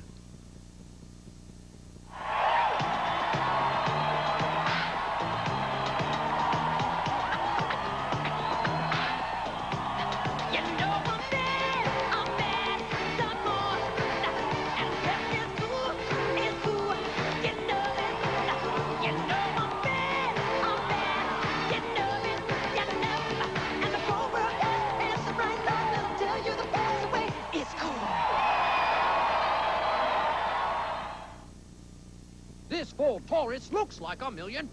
You must be rich and famous. Yeah, no, I'm John, and this is Nancy.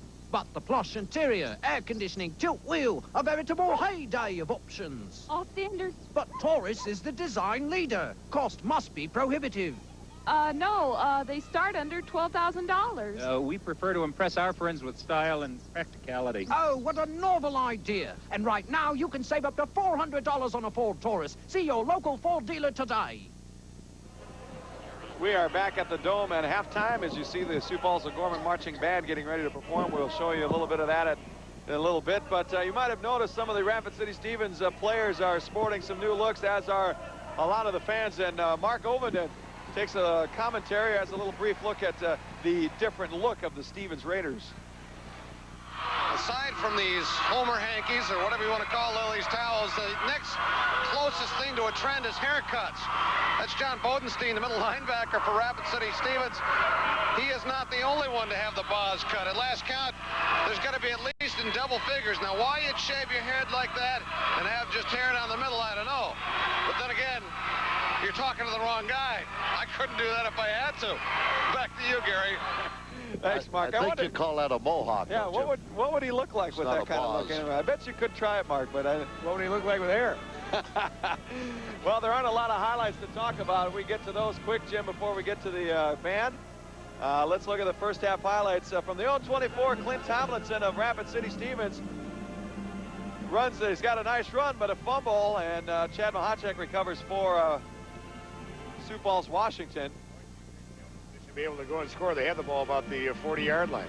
John Legal scrambles 32 yards, but he paid the price here at the 4-yard line, and that was the first time he really got popped. He went out of the game at that point, and the first beating of the night for John Legal. And then the big play, Chad Anderson fumbles here after a penalty brought back a touchdown. And Chad Severson recovers for Rapid City Stevens, or excuse me, that was Paul Naughton. And then Clint Tomlinson with the running play on the second quarter right there goes out of bounds as Stevens starts busting into Washington territory.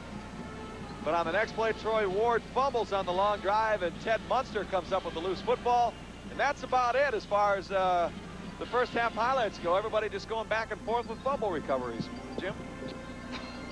On the field below us now is the O'Gorman High School Marching Band. The Marching Knights, 88 members strong, directed by Jim Smith, under the field leadership of drum majors Tanya Hance and Michael Knapp. The Marching Knights are presenting the Stars and Stripes Forever, Cotton Fields. They will feature a trumpet solo by Brian Smith and another featured trumpet soloist, Scott Healy. The Sioux Falls O'Gorman High Marching Knights, 88 members strong.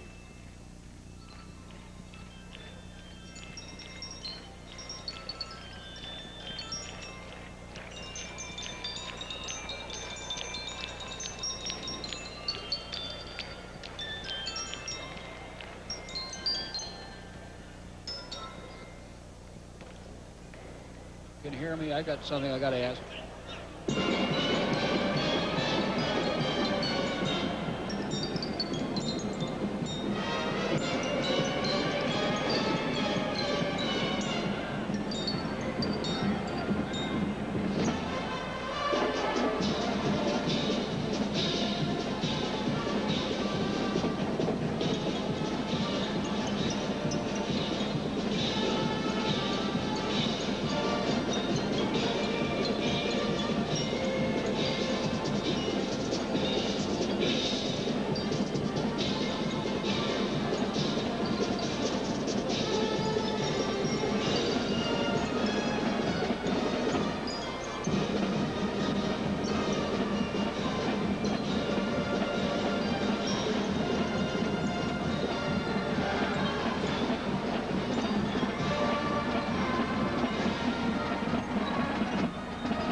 The statistical picture of the first half of this 11 AA championship game, Joe. Well, again, I think we see the first downs of the Warriors with 9-6 rushing, very even, only 7 yards difference. Passing yardage just at 9 yards. You know, total yardage very little. The story of the game, 2 turnovers on each side. Each team has had opportunities to go in and do some scoring. Washington, of course, had 2 of them, and because of fumbles, didn't get it done. Stevens had 1 chance to get down there and fumbled on the 10-yard line right here at the end of the half. So Washington has dominated the game from a standpoint of holding on to the football, and they've had good field position, but the fact that the score is 0-0, it should be a good tribute to the Stevens defense. Warriors have had possession of the football about 7 minutes longer, and they did score a touchdown. However, it was called back because of a illegal procedure penalty, and then they couldn't get it in. Well, one of the things that happens here at the Dakota Dome, we're playing on fake grass or AstroTurf or artificial turf, whatever you want to call it. But mothers know, and a lot of other people that end up doing laundry when you play on stuff like this, there are no grass stains to fight with in the laundry. And Mark Ovenden knows a little bit more about that.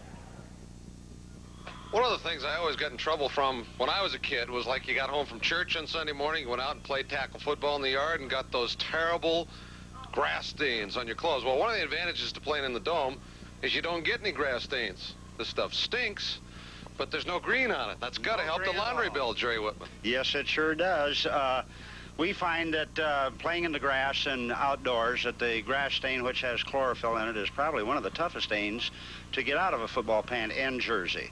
Blood and so forth is very easy with just cold water, but the grass stain itself and the mud is really terrible. It's real hard to get. This is one reason why we like to play indoors, is we don't have all that problem, and the laundry is much easier to do. So, if you want a cheap laundry bill, build a Dome. Back to you, Gary. Yeah, right. Well, you know, a story behind all this, when you talk about a laundry bill, you'll notice that the University of South Dakota's colors are red and white. Right. When I started here in 1966 as a football coach, I put in the gray pants that they still wear today. And the reason we did it is we had such a terrible laundry that we could never, they always looked gray anyway. So I looked at some of the pants, the white pants that I had inherited when I got here, and said, well, you know, I kind of like the silver look, and that way they won't look dirty like the other white ones do. And still to this day, that's why they wear silver pants. And I haven't really told that story to anybody in the last 10 years or so. Did you know that? Now they'll probably change. Well, they could. I'm surprised they haven't. They're indoors now. We're not playing out in the old Inman field like we used to do. The O'Gorman High School Marching Band playing on the field right now at halftime. We're going to take a break and find out what's happening in the world of news. The way some people tell it, no hybrid has everything. So you have to settle for one that comes close. But that's not true now. New Garst 8708 yields with 3475 and 3737. And it stands and holds its ears. So before you settle for something that's not quite there, plant Garst 8708. Because you know as well as I do, close isn't good enough. Here's what a few of your neighbors are saying about heating and saving with your rural electric cooperative. We expect to save about $100 a month through the heating months. Well, with a house the size of ours, we would expect to pay about $400 a month. And with dual fuel, it's $35 a month. I think everybody should take an opportunity to use the program, as long as the program is available. Power from your rural electric cooperative. The best energy deal in the country. Good evening, everyone. This is a KELOLAND News Break. Several big names from the Democratic side of the presidential race in town today. Dick Ephart was on a South Dakota farm plugging his campaign, and former Arizona Governor Bruce Babbitt speaks to a group of South Dakota Democrats along with members of the Gore, Dukakis, and Simon families. Tonight on the Big News, we'll find out just what kind of family effort goes into a run for the White House.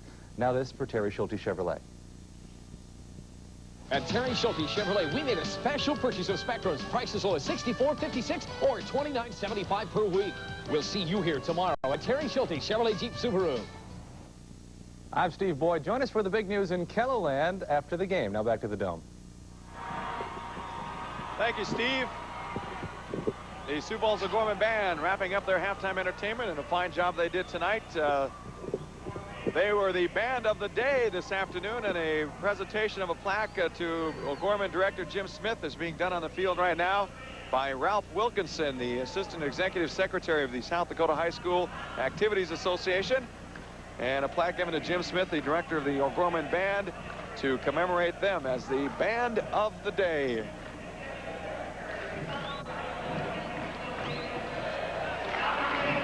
The Rapid City Stevens Raiders are back on the field as you see the O'Gorman High School Band exiting.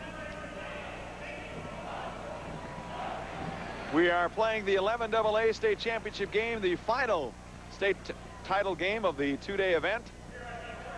And no score in between Stevens and Sioux Falls, Washington. Well, Mark Ovenden is roaming the sidelines, and he talked to a guy who can win or lose a game, believe it or not. Mark?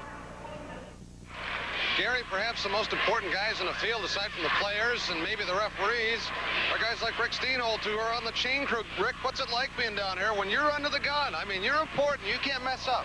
Well, game is a game of inches. And And I feel we're probably the most important people on the sidelines. We decide their first downs, and it's exciting. I've done this since we've had the playoffs in this dome. And actually, I've got 14 years total of running chains for high school and University of South Dakota. So it's fun. We've really had a good time doing it. And you do a good job. Well, appreciate it. Thanks, Rick.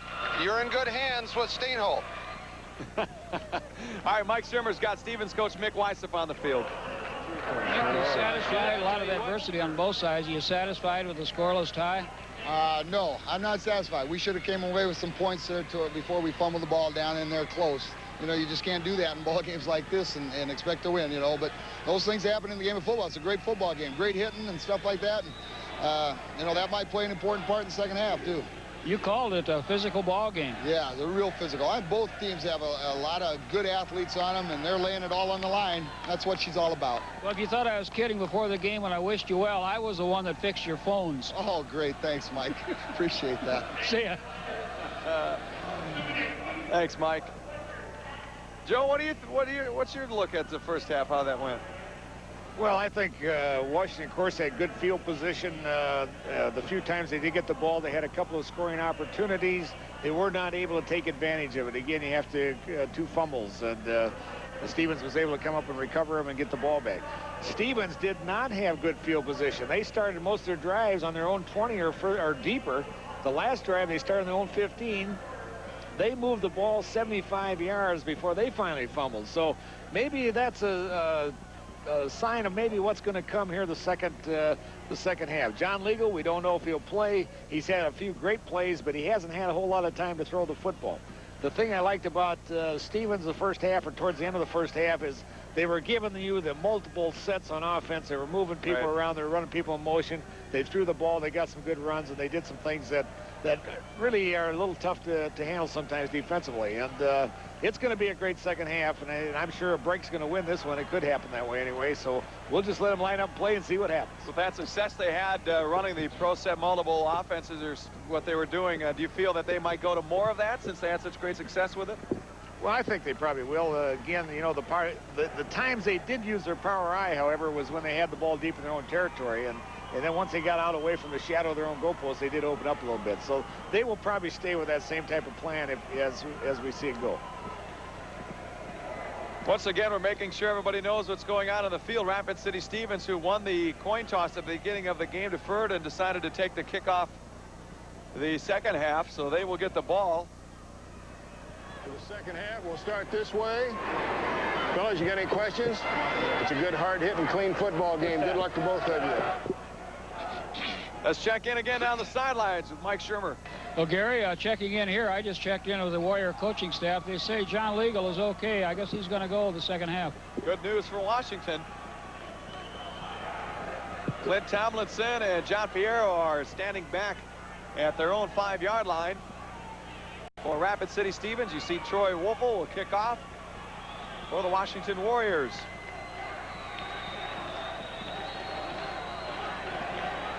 We told you earlier at the beginning of the game, these two teams played the regular season finale against each other, and Washington came up with a 20-14 win in overtime. Now we got 24 minutes.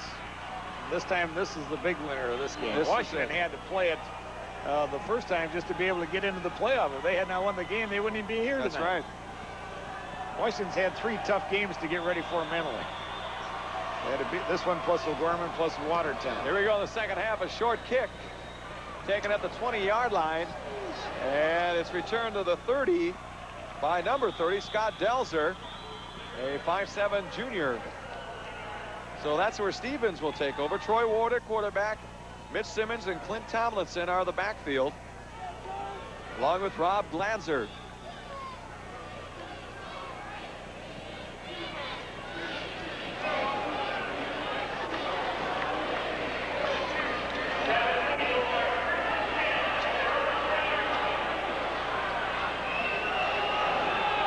No score, just starting the second half. And the handoff to Mitch Simmons, and he picks up maybe 2. And once again, running at that tough Washington line is not much good for them. Tom Munster was there. Tom Munster just got Handel in on the tackle. Played the play well. Tom Munster, very active politically. I don't know about him. I know his mom and dad. His mom is, but Tom is a member of the Young Republicans. And his mom and dad are Democrats, That's right. I see they follow what they say at home, right? 2-yard pickup for Simmons, 2nd down and 8. And there's Tomlinson, and he got a hole. And a first down to the 40-yard line. They just can't contain him, Joe. He's a good back. He's just a little guy, and he comes out of the backfield. I don't know if they can't see him or what, but he's got some quickness. All he needs is just a little crease, and he can go. He's got a good lateral side move that he's very quick and very tough to get hold of. Mark Boyens and Sean Hofer had to come up from their safety positions to make the stop on Clint Tomlinson. And Stevens now again, first down and from their own 40-yard line. Pitch back to Tomlinson again, and oh, is he heavy? He is nailed by number 45, Bob Montes. He didn't get a chance to run laterally that time. Bob Montes, good tackle. Way to come from the inside, put the stick on him. Bob, 35 tackles on the year. As you watch him stand up. Was there for a minute anyway. Clint Tomlinson, no gain on the play, 2nd down and 10. And again, Mike Jones is in as a receiver. They split it up in the pro set with guys wide right and left.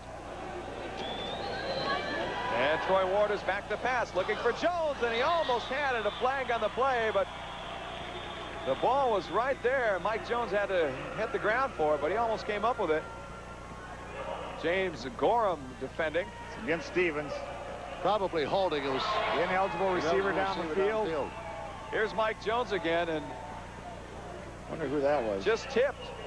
They could have caught that right there. Still hadn't hit the ground yet. See, it's still kicked up there. Yeah, Mark Boyens made the tip on the shot at Mike Jones, but a penalty will push Stevens back.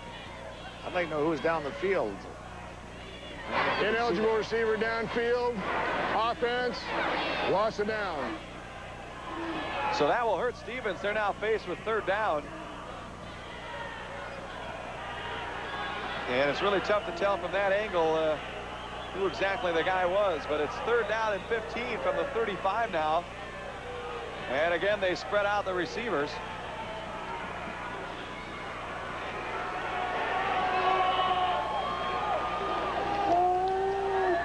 Ward again rolling out, looking for Jones, and he's got him this time, but Jones drops it. You can't put it any better than that. Well, he didn't have the first down anyway. They would have had to punt. He was about 5 yards short of the first down. I don't think he could advance the ball. 3rd down, you got to know where those stakes are and try to get deep enough to get your first down. But Mike Jones, he threw a good pass. Leading receiver for Stevens this year, and hit him right on the numbers. Yep. Worst place in the world to put it. I think he knew where he had to go, and he was trying to look where he could run. He looked like he jerked his head a little bit, was almost trying to feel where he didn't have to go after he caught it. But tried to catch it against his chest, Joe, and instead of using his hands. Number 70, Tom Doyle, to punt for the Raiders. And a nice high punt, and a fair catch called for. And Washington will take over on their own 33-yard line. 9:35 to go in the 3rd quarter. No score yet.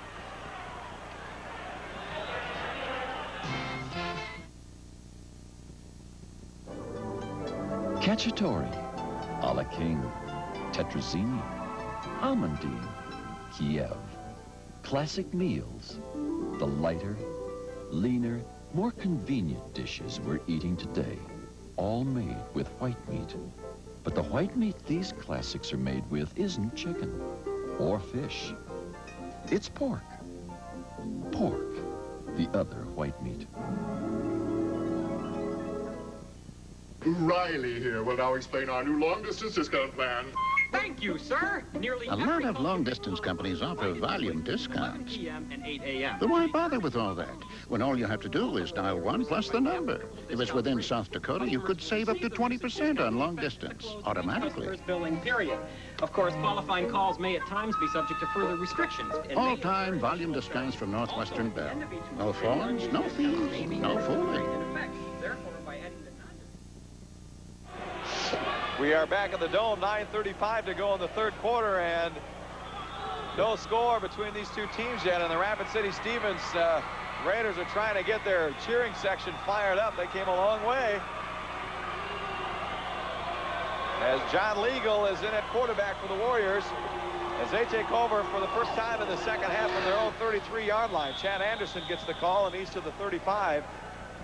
And Mark at the 36. Well, that's the way Washington started out the ball game. They got that tight formation with the wing to the left and started to run off tackles. We'll see if that's their plan, if they're going to try to stay with that this half.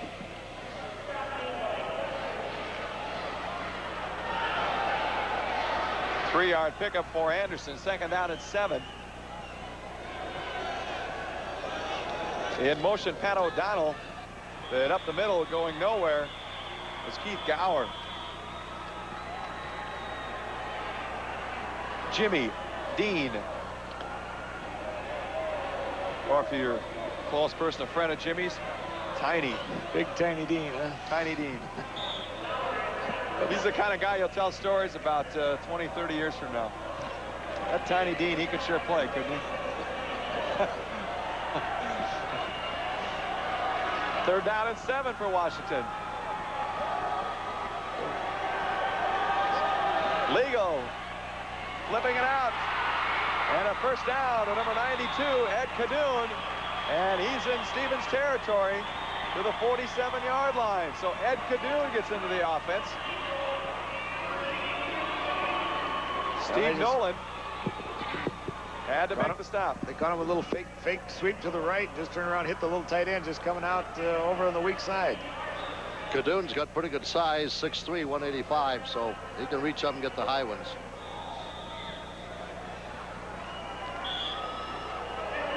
And another injury or a equipment timeout, yeah.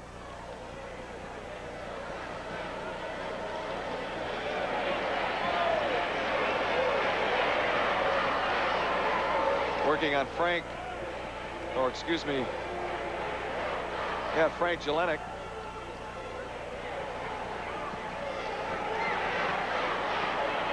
Number 61.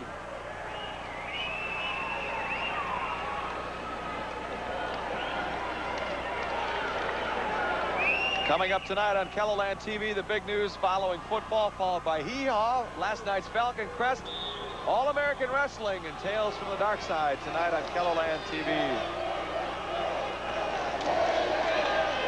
Here's John Legal on first down, trying to air it out to Cadoon, and a little too far.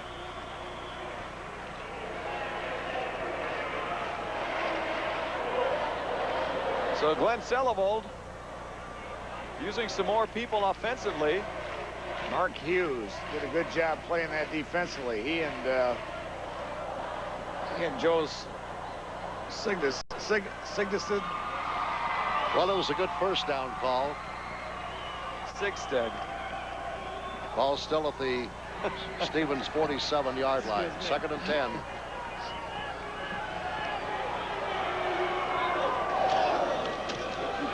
Here's Chad Anderson, and he's down to the 45, 41, but he's going to be short of the first down by about 4.5 yards. And they'll be faced with third down.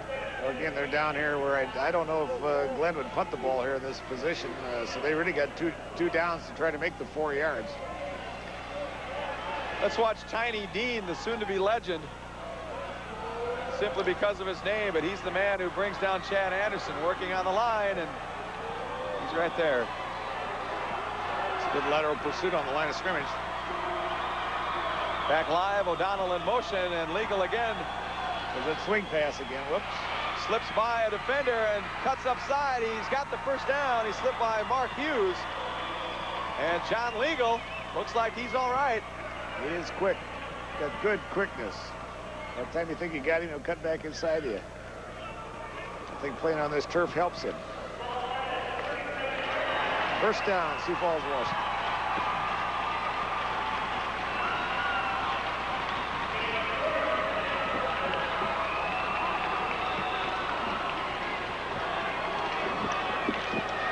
.701 to play in the third quarter. Clock running.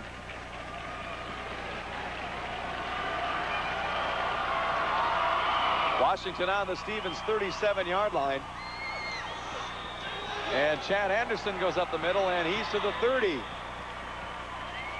Good inside blocking that time with the Warrior line. Pickup of 7 on the play. Mark Hughes made the stop for the Raiders.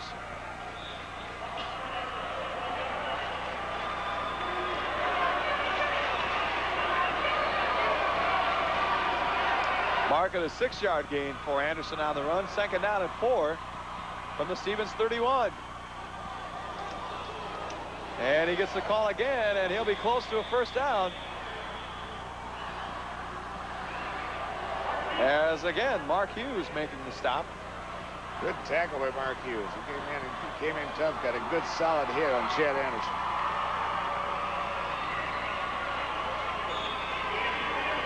Check in with Mike Schumer down on the sidelines. Yeah, Joe, as you well know, what the Warriors are doing right now is what they do best, and that's come right at you, pound, pound, pound, and physically try to drive you into the end zone. Well, they've been doing that so far. They've had success in this drive. We'll see if they can keep it up. Again, it's a long way to move a football, just pounding away at it.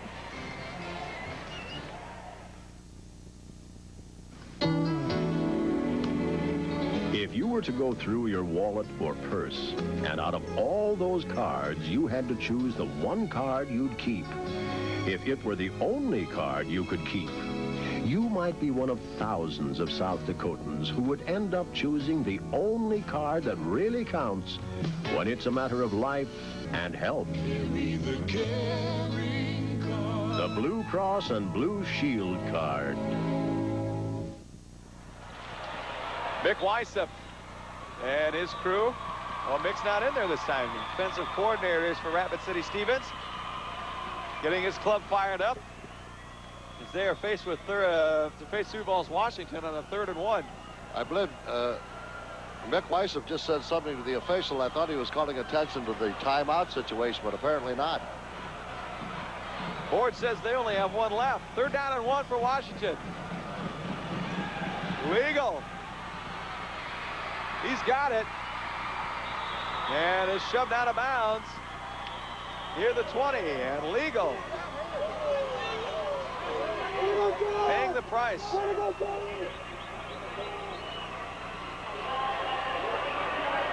So the Washington drive stays alive as we watch John Legal on ground level.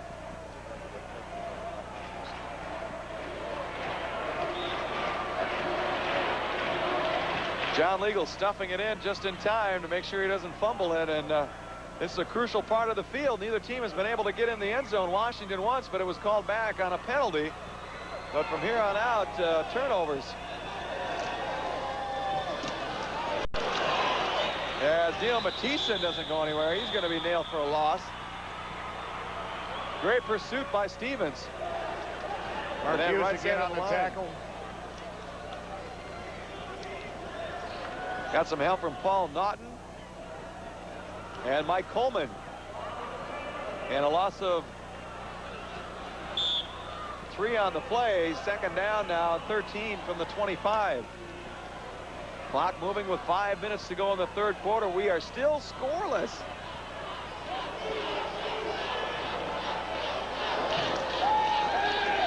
Legal again, looks like he's just going to take this one all the way, but a heavy rush by Mark Hughes. He's there, he's got him at the 36. So an 11-yard loss, and great job by Mark Hughes. Ball not. Joe Singstead. Mark Hughes already played that rollout great defensively. That was a big loss. 11 yards. He's up 3rd down and about 24.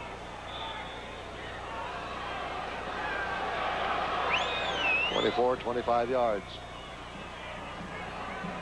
So again, this end of the field has not been good to either team, as the Warriors are faced with 3rd and 24.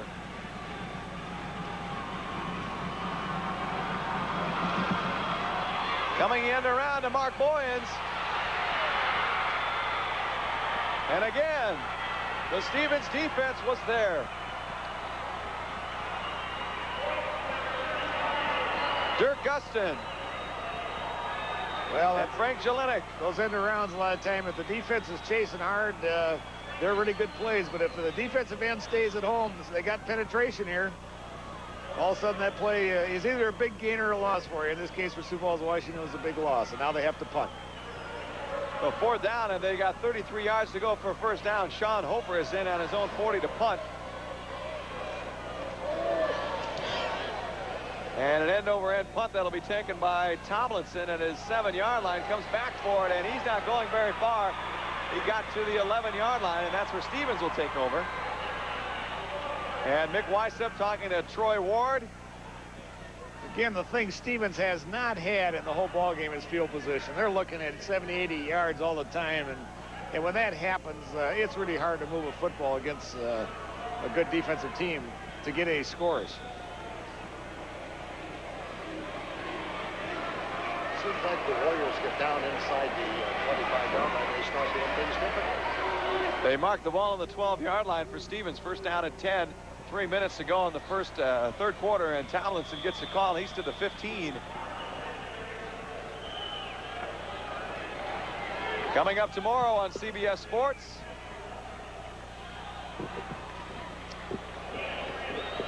The NFL today at noon, followed by the Tampa Bay Buccaneers visiting the Minnesota Vikings, who will start Wade Wilson again. And that game followed by the Green Bay Packers at the Seattle Seahawks. All tomorrow on your Kellerland station starting at 11:30 Central Time. Second down and 7 for Stevens on their own 15-yard line. And Tomlinson gets to the 18, and he'll be 3-4 yards short of a first down. Boy, it's tough running.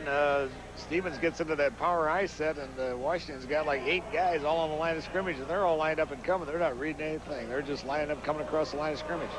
Pat O'Donnell made the stop for Sioux Falls, Washington.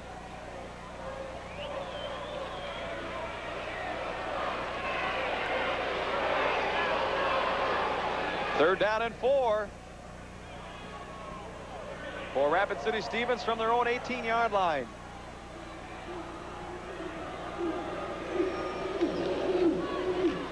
Tomlinson again, the workhorse on this series, and he's not going to get the first down, so Washington holds. He needed to go to the 22, and he only got to the 20. And Scott Handel led the charge for Sioux Falls, Washington, along with Mark Boyens. Forget the replay. It's a counter play. They start one way and try to bring Tomlinson to the backside with the pull and tackle and behind to lead him up through the hole.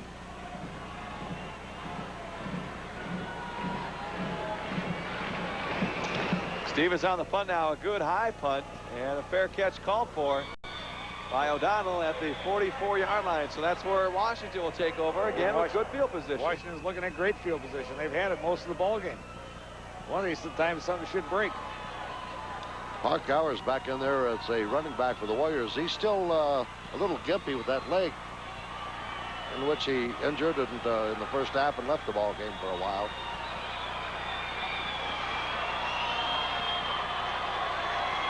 .59 seconds left to go in the third quarter. 46-yard line is where the Washington Warriors take over first and 10. Still no score. And Chad Anderson got back to the line of scrimmage, maybe a yard extra.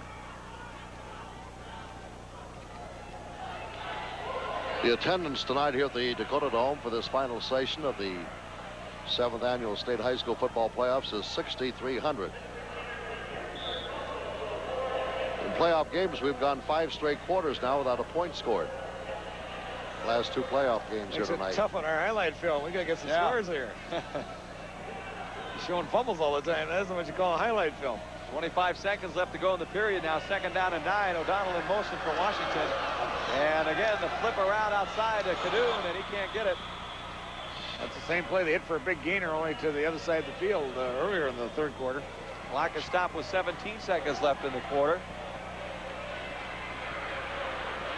As you look at John Legal. And that was number 54, Jason Ripley, bringing in the plays.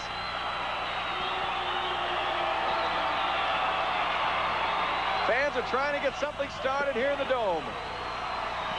Trying to raise the decibel level. Third down and 9. In motion goes Gower. The flip back to Anderson. He's got it. He's got the first down and a lot more. Look out, he got out of bounds. So the big play comes to Chad Anderson.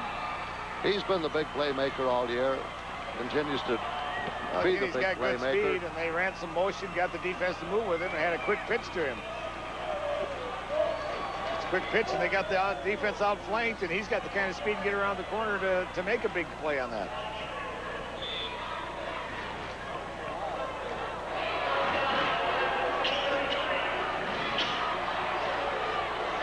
This is the Stevens' defenses have been under tremendous pressure the whole game.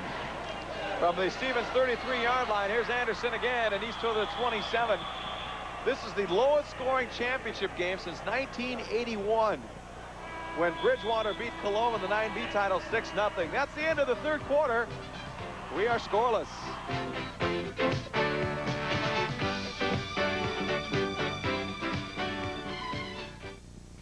For generations, people have known that the way to make a perfect traditional pizza is to hand-toss the dough, which is the way we make our newest pizza at Pizza Hut. Introducing new hand-tossed traditional pizza. Hand-tossed for a crispy, chewy crust that's not too thick, not too thin, and topped with a special blend of 3 cheeses. Enjoy one today for a surprisingly low price at Pizza Hut. It may be the best pizza you've had in years. You took 20 laxatives yesterday afternoon? And I said, yeah, I guess so, you know. So it got to the point where all I'd have to do was think about, I ate that meal, I actually ate that, and I could just, you know, go and throw up. If people don't want to see it, they won't. And I think that's what they're going to have to start realizing. This is a problem. I hate to bring this up. We have not played an overtime game yet in the first 4 championship games, but it is a likely possibility the way this game has gone. First play of the 4th and final quarter, 2nd down and 5. Mark Gower. And Gower gets to the 25-yard line, but he had to get to the 22. So they'll be short of the first down, and Sean Hofer coming in, along with Chad Lasky. As you see, Keith Gower. Chad Anderson left the game, got a bit of a rest. So on 4th down, the Warriors will go for it from the Stevens 25-yard line.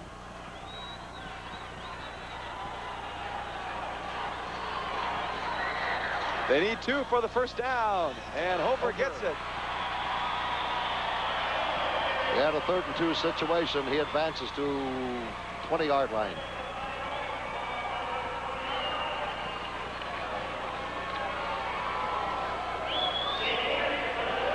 You got Stevens sent everybody. They sent their linebackers, popped everybody, but they were able to get some good blocking. And I guess the question you ask yourself is Washington being able to run power at you all day long eventually starts to wear teams down. Is that happening right now? He's got good running power. 6'2", 195. Hofer gets to the 18-yard line, a 2-yard pickup on the play. 2nd down and 8. Chad Anderson replaces Hofer now in the Warrior backfield. Hofer going out there. And everybody on the Washington side trying to get everybody fired up. They have just put 2 timeouts left up for Stevens, so they still have 2 timeouts. Warriors have 3.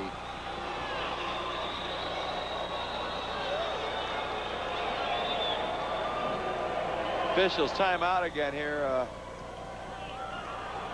Some kind of mistake, or maybe the old inadvertent whistle call. 2nd down and 8. Washington on the Stevens 18-yard line. Anderson gets maybe a couple, maybe to the 16. There's not much more. Washington has to get to the 10 for first down. We'll bring up 3rd down and 6. And as we saw, they don't have a great kicking game. As we saw earlier, and the field goal attempt was not good from 27 yards out.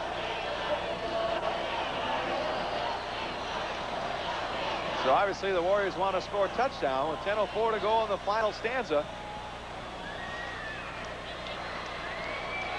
3rd down and 6.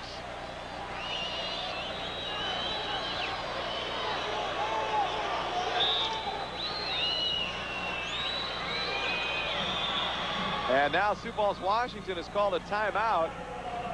And we will do the same. 10 minutes to go in the ball game. Again, it's scoreless. Plan on shopping or visiting Sioux Falls this holiday season? Stay in comfort at Howard Johnson Hotel and Convention Center. Howard Johnson offers convenient access to the malls and the airport. You can relax in a spacious room or take in one of many indoor activities at Howard Johnson.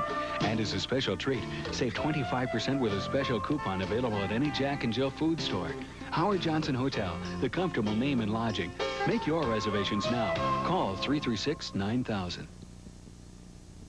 The way some people tell it, no hybrid has everything. So you have to settle for one that comes close. But that's not true now. New Garst 8708 yields with 3475 and 3737. And it stands and holds its ears. So before you settle for something that's not quite there, plant Garst 8708. Because you know as well as I do, close isn't good enough. We are back at the Dome, 3rd down and 6. We found out the confusion on the field was a Washington player that was injured, and the officials wanted to make sure that he was all right, so they were being very cautious as far as the player was not playing when he shouldn't be. But 3rd down and 6 now. Here's John Legal rolling out, trying to get some blocking, and he gets away from a tackler and brought down at the 20 for a 4-yard loss, and again Stevens holds on a crucial play. Joe Sixten again, really playing that sweep great. Great defensive end play by Stevens.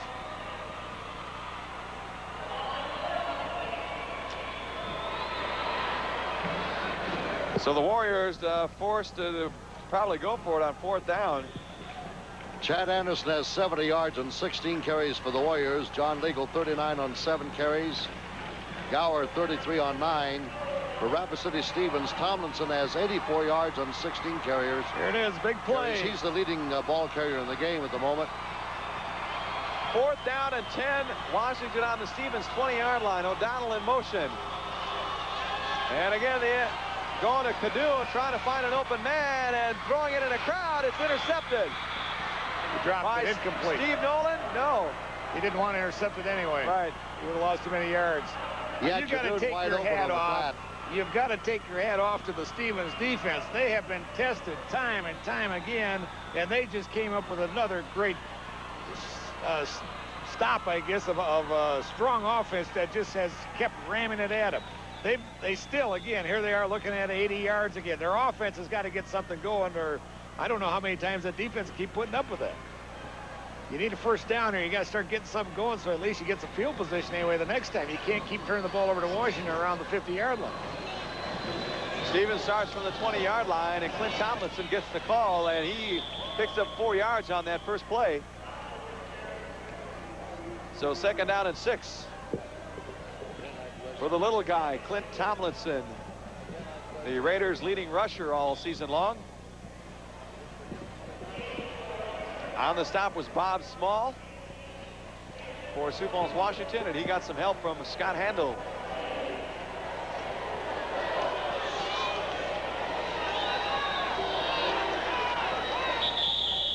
And Troy Ward didn't like what he saw, and he has called a timeout. So Stevens now will be left with just 1 timeout to go in this ball game. And apparently Troy was confused over something. Well, I think Tomlinson, I don't think was sure what the play was. There was a lot of talking to each other. Now you see Mick Weissam coming out in the quarterback. He's very upset about it. Troy Ward talking to him. Washington has 2 timeouts left, and Stevens now with 1. And you can see Mick is obviously trying to drill something into their heads.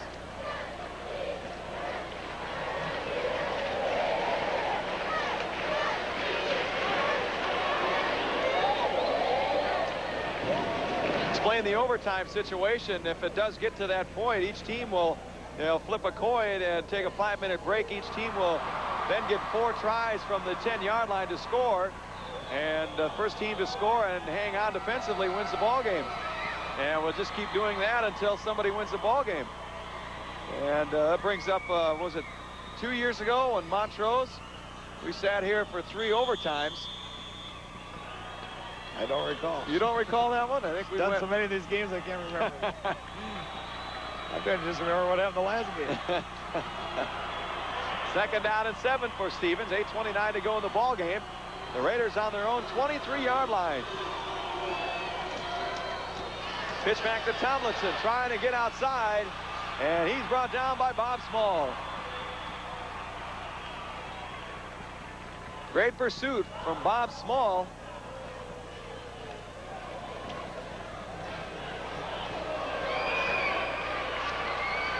Again, well played by the Washington defense.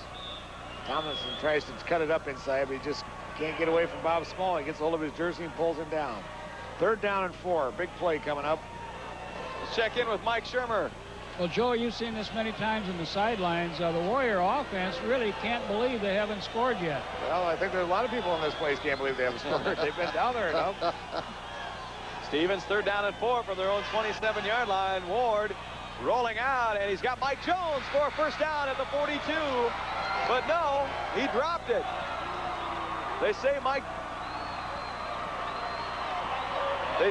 Jones did not have control of the ball. Well, I'd like to see that on replay. The mirror looked like he did.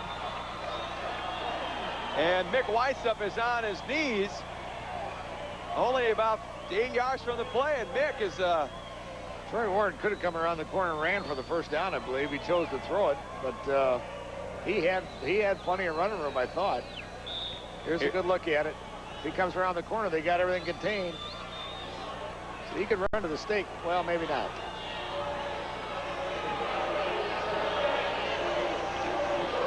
He's got the ball. Well, they said he's out of bounds. Oh, they said he stepped out of bounds. All right, there's the official back in the corner. So Again. now to punt, and look again, Washington is going to get great field position at midfield inside Stevens territory. So again, we're in the same situation. Now, again, a great test for the Stevens defense. Washington with great field position, looking only about 48 yards to move it to get a score, 49 yards. They've had these kind of opportunities all night, but Stevens has been up to the test. We'll see if they can do it one more time.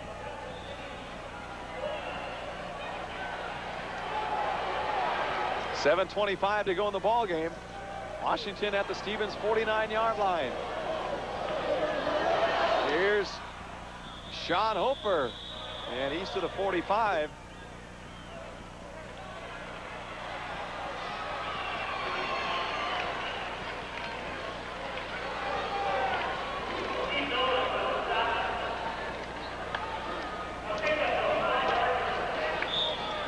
Replay just again, a straight power play coming up the middle. Hofer's a fresh in there now. He hasn't been on offense a lot. 5-yard pickup for Hofer, 2nd down now, and Legal takes it himself, and he got to the 42, but he had to get to the 39 for the first down, and he faced a 3rd down. He's taking a pretty good pounding in there. He fakes to the lead back. Usually that lead back has some pretty good running room. He just let him take it once or twice. Dirk Gustin and Paul Naughton in on the stop. 3rd down and 3. Big play here.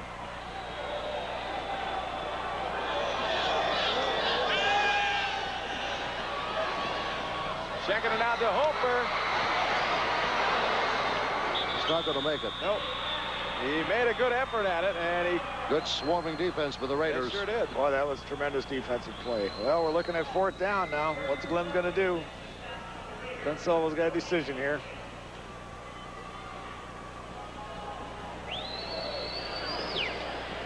Clock running with 5:50 to play.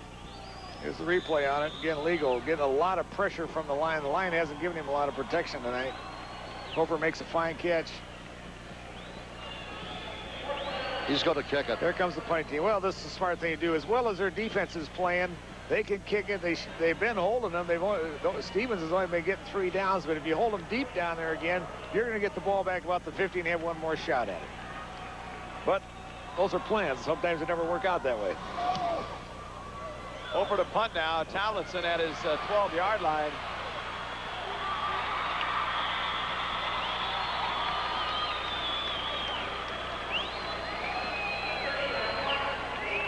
Hofer really didn't get his foot into that one.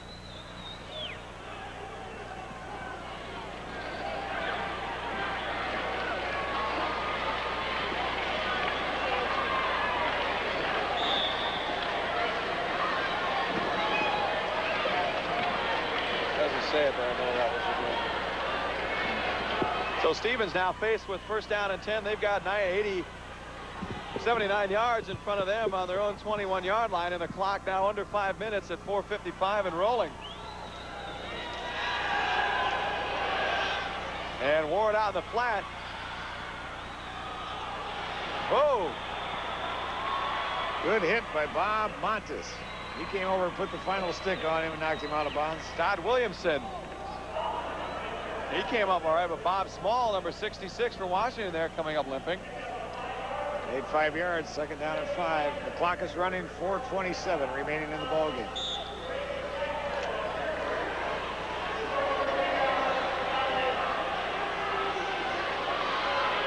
Five-yard pickup. Second down. Tomlinson, he's got the first down, and he's to the 34.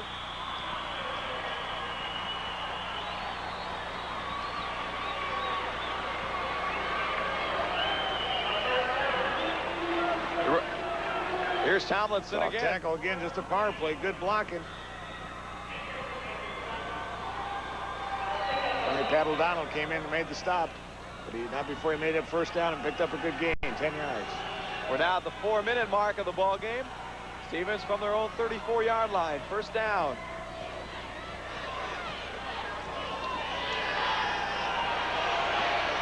Ward just didn't have enough on it, and he was throwing it in a crowd anyway, going for Rob Glanzer. Well, he got some pressure and started to throw him, falling off his back foot and falling backwards. You can't get a lot of carry on the ball when that happens, unless you got a real strong arm. Last overtime game we had in a championship session. It does not say it in the record book, but it was in 1984. Montrose beat McLaughlin 26-20 in 3 overtimes. Joe might not remember, but I do remember it. It went till 5:34 to 6. What year was that? 1984. That was my first year here. That's why I don't remember. Second down and 10 for Stevens on their own 34, and a pitch back again. And this is Mike. There he is. Coming back the other way, and he's got it. A big play.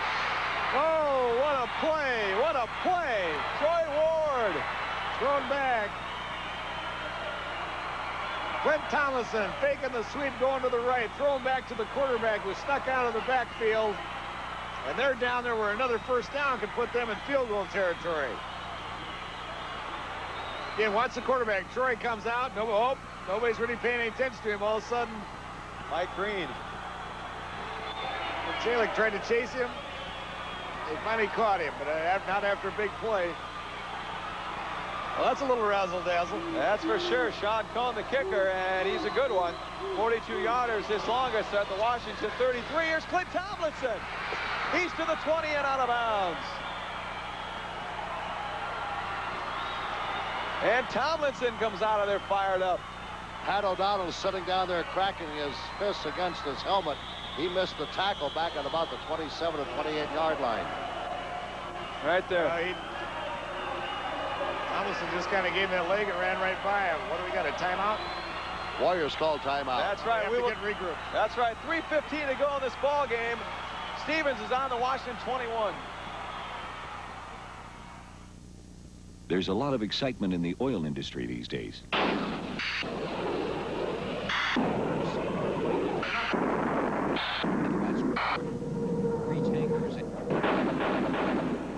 And it's the kind of excitement that makes electric heat the best choice this winter, because electricity is American energy, unaffected by events in distant parts of the world. So ask your rural electric about electric heat today. The South Dakota High School Football Championships are brought to you in cooperation with the South Dakota High School Activities Association. So Rapid City Stevens now bringing some excitement back into the ball game. 3 minutes and 15 seconds to go. And all eyes are turning on Sean Cohn as Mick Weissep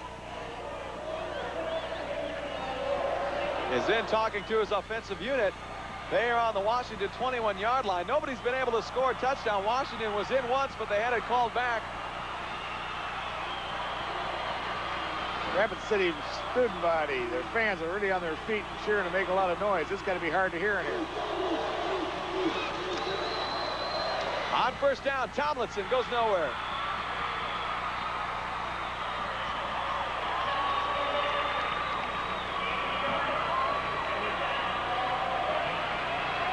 So the Washington defense rises to the occasion. Mark Boyens and Chad Anderson in on the stop. As there you see Sean Cohn warming up. Mike Shermer's got something on the sidelines. Well, guys, after 48 minutes of football, it might all come down to the leg of Sean Cohn. He's been cranking up down here on the 10-yard line. He knows it. The rest of the Raiders know it.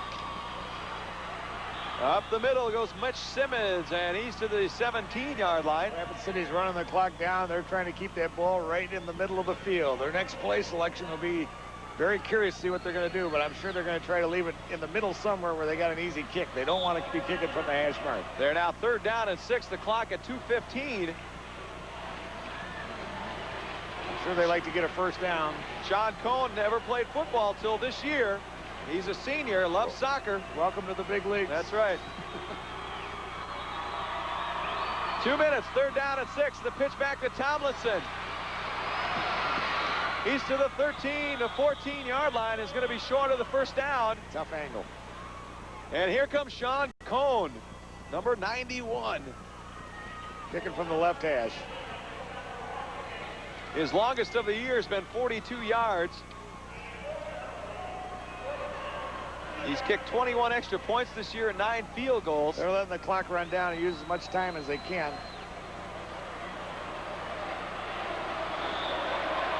They might even take it to delay a game to give him a little bit better angle at it. They haven't brought Sean in yet. Mike Weissub chose to run the clock down, take a delay of the game. Nope, he's going to call timeout. 1:05 on the clock, and the clock has been stopped. And here comes Sean Cohn, number 91.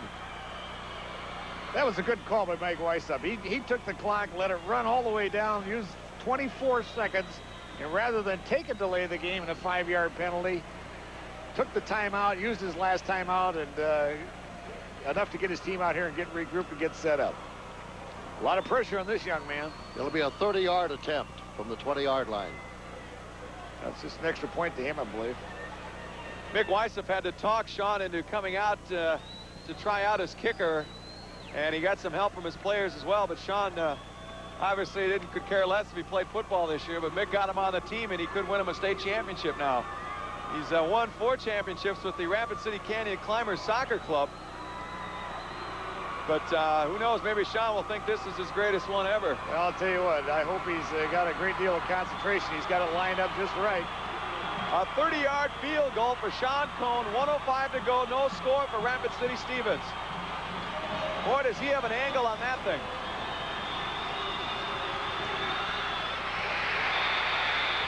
It's good. The official back here's called it good. 3-0 Stevens. A 30-yard field goal by Sean Cohn. All the Washington team said it wasn't any good. I thought it was wide left. Well, you know, this happened in the Washington-O'Gorman game. I thought it was wide left. Was there an official under the goalpost? No, there wasn't. No. That happened in the Washington-O'Gorman game. O'Gorman tried one, and they called it no good. I think that's poor positioning on the official's there's part. a rule that says if the kick is outside the 25-yard line, then the official will go under the goalpost.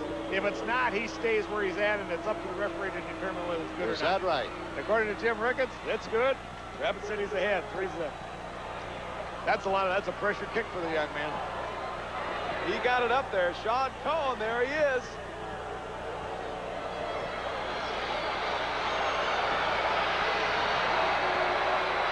Well, Washington's got 1 timeout left and 59 seconds. They see what kind of return they get.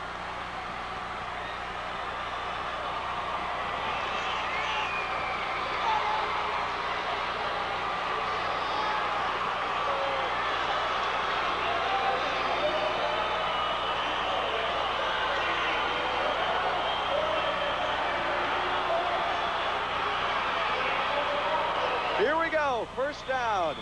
Not yet. But it will be for Sioux Falls, Washington. 59 seconds. Here's the kick from Sean Cohn. Good high kick. You're going to get Chad Anderson at his 9. And Anderson's down at the 22, and Washington has 78 yards to go on a fight on the field. Tom Munster and Sean Cohn.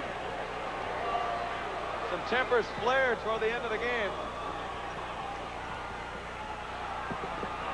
Well, as hard contested as this game's been, I can see why tempers are hot and short. You gave us that rule on the position of the officials. Why is the difference, Joe, if it's outside the 25-yard line I or not? think because the official underneath the crossbar is only there to determine whether it goes over the crossbar, not whether it goes in between the goalposts or not. So they determine it.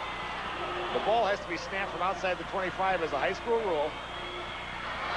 Quick pass down the flat, no good. It'll stop the clock. The ball has to be snapped outside the 25-yard line before official will go back underneath the crossbar. 37 seconds to go. Washington will be second down and 10 from their own 23-yard line. I personally think there should be someone under there in all situations. I would think so. But, we don't make the rules. We just got to try to understand them. I think it'd be very difficult for the outside official way out to determine that. But as you said in the O'Gorman, there was an O'Gorman game where it was a question mark on that one also too. For the same situation. Second down and 10 for Washington. 37 seconds to go in the ball game. They trail 3-0. Legal to pass. There's Mark Hughes again. He throws it out. It's almost intercepted. But Stevens breathes easier. Third down and 10.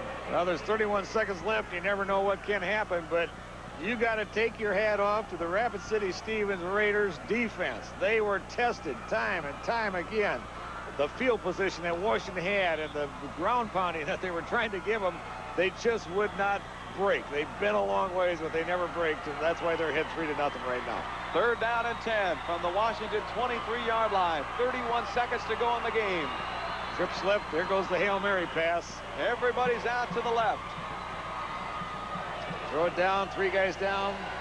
Legal airs it out. Going for Mark Boyens, and it was Dave dropped. Peterson had an interception and dropped it. Yep. All you try to do is you send 3 receivers down the field, and you just try to throw it up in the air, and hopefully somebody will hit it, and somebody else will catch it and run for a touchdown. It works a few occasions. Washington has one more shot at it. Fourth down. 25 seconds left to go in the ball game.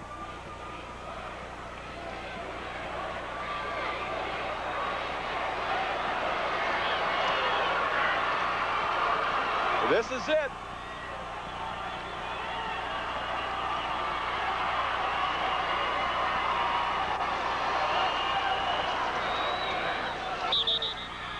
That'll do it. Stevens, all they have to do is down the ball once. Well, they don't even have to down it. The clock will start as soon as they get the chain set right. again. They don't even have to pull the ball unless Washington calls a timeout.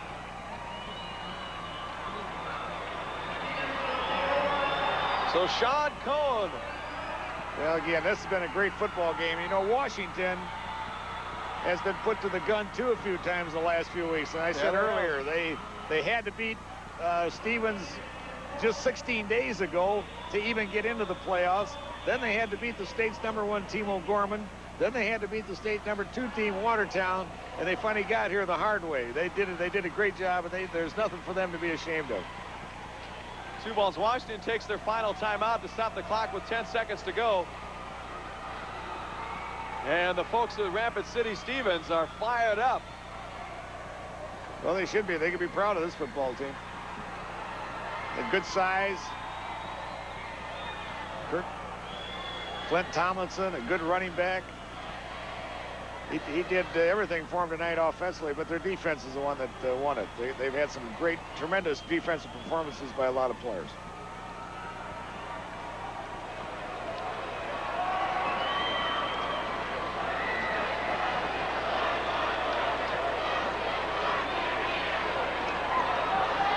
Stevens coach Mick Weissop having a good time in the huddle, and I don't blame him. Great job.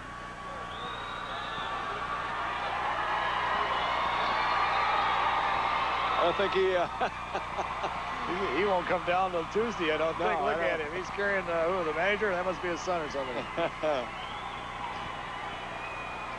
So this will be the final play of the ball game. Flag on the play. Somebody lined up off sides for Washington. So we prolong the inevitable just a little bit more.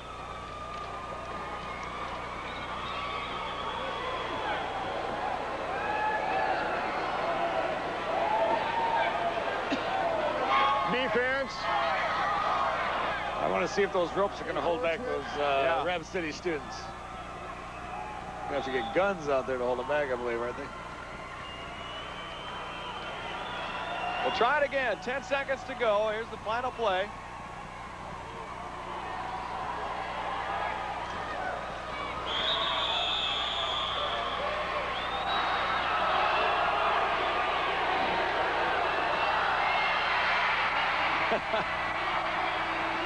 Every coach got it this year.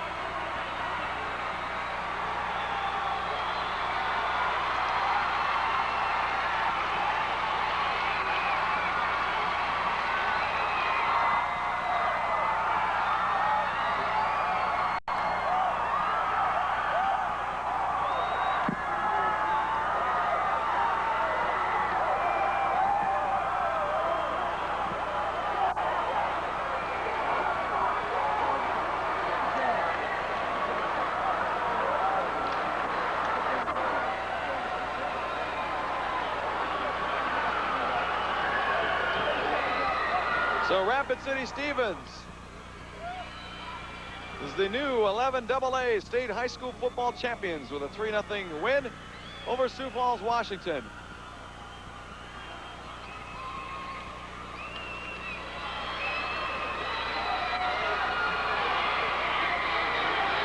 And there's Glenn Sullivan, the Washington coach. He's made it to the championships 2 years in a row and come up just 1 game short. His first year at Sioux Falls, Washington. But don't count him out of ever possibly being back.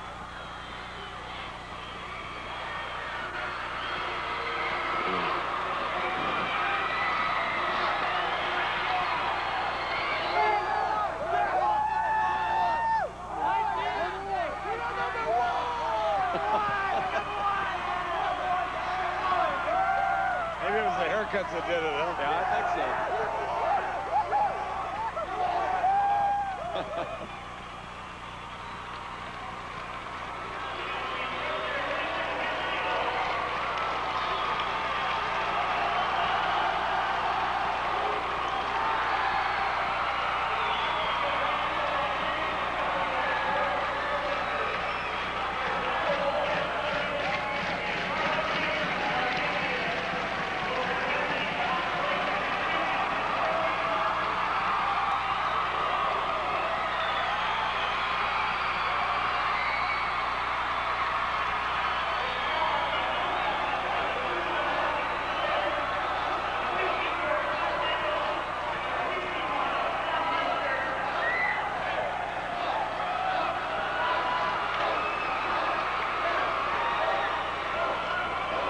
Sioux Falls, Washington doing a ritual that they have done every game this year. Win or lose. And we go down on the field where Washington's receiving their runner-up trophies.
Where's Shermer? Mike, get in there. Get in there. Oh, well, you're fired. We're not going to have you come down with this game anymore. Mike, come on. We want you to get in there and get Mick. Yeah, go.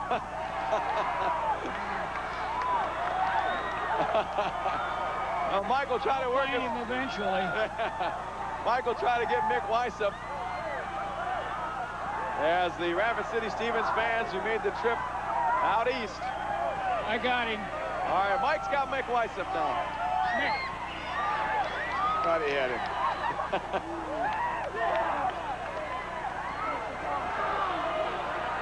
1 second. All right. Okay, anytime. Go ahead, Mike. Anytime. Yeah, go for it. Well, Mick, it was a super effort. Did you think it would come down to a field goal like that? Yeah, I did. I thought it would really be a close ball game. But I really thought both offenses would score at least one. They did a super job. They got a great ball club. Our defense, boy, did they come up with some outstanding plays. Just unbelievable. And, you know, our offense was sitting over there. And we got outguessed quite a bit of the time. Ran that throwback play. We just put that in 2 days ago. Ran the pitch sweep right before that. Troy come back and says, nobody went with me, Coach. How long could that defense have lasted? It seems like they spent a week out. Kept talking about on the sideline. Come on, we got to get some first downs, get out of there and get some field position. And boy, they just kept sticking it right to us. We're very fortunate to win against a great football team. You know, I hate to say this, but the reports I get are that that kick was wide. Is that right? That's what I'm told. I couldn't even look at it. I just watched the referee, all I wanted to see. It doesn't matter now anyway. You're the champ. That's right. Congratulations. Thanks, Mike. Thank you very much. Again, I'm getting out of here. Mike, I'd be curious to know who said it was wide, or why was it wide, or did you hear from anybody, or who'd you talk to?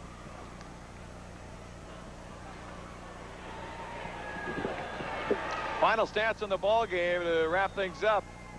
Just about pretty much even.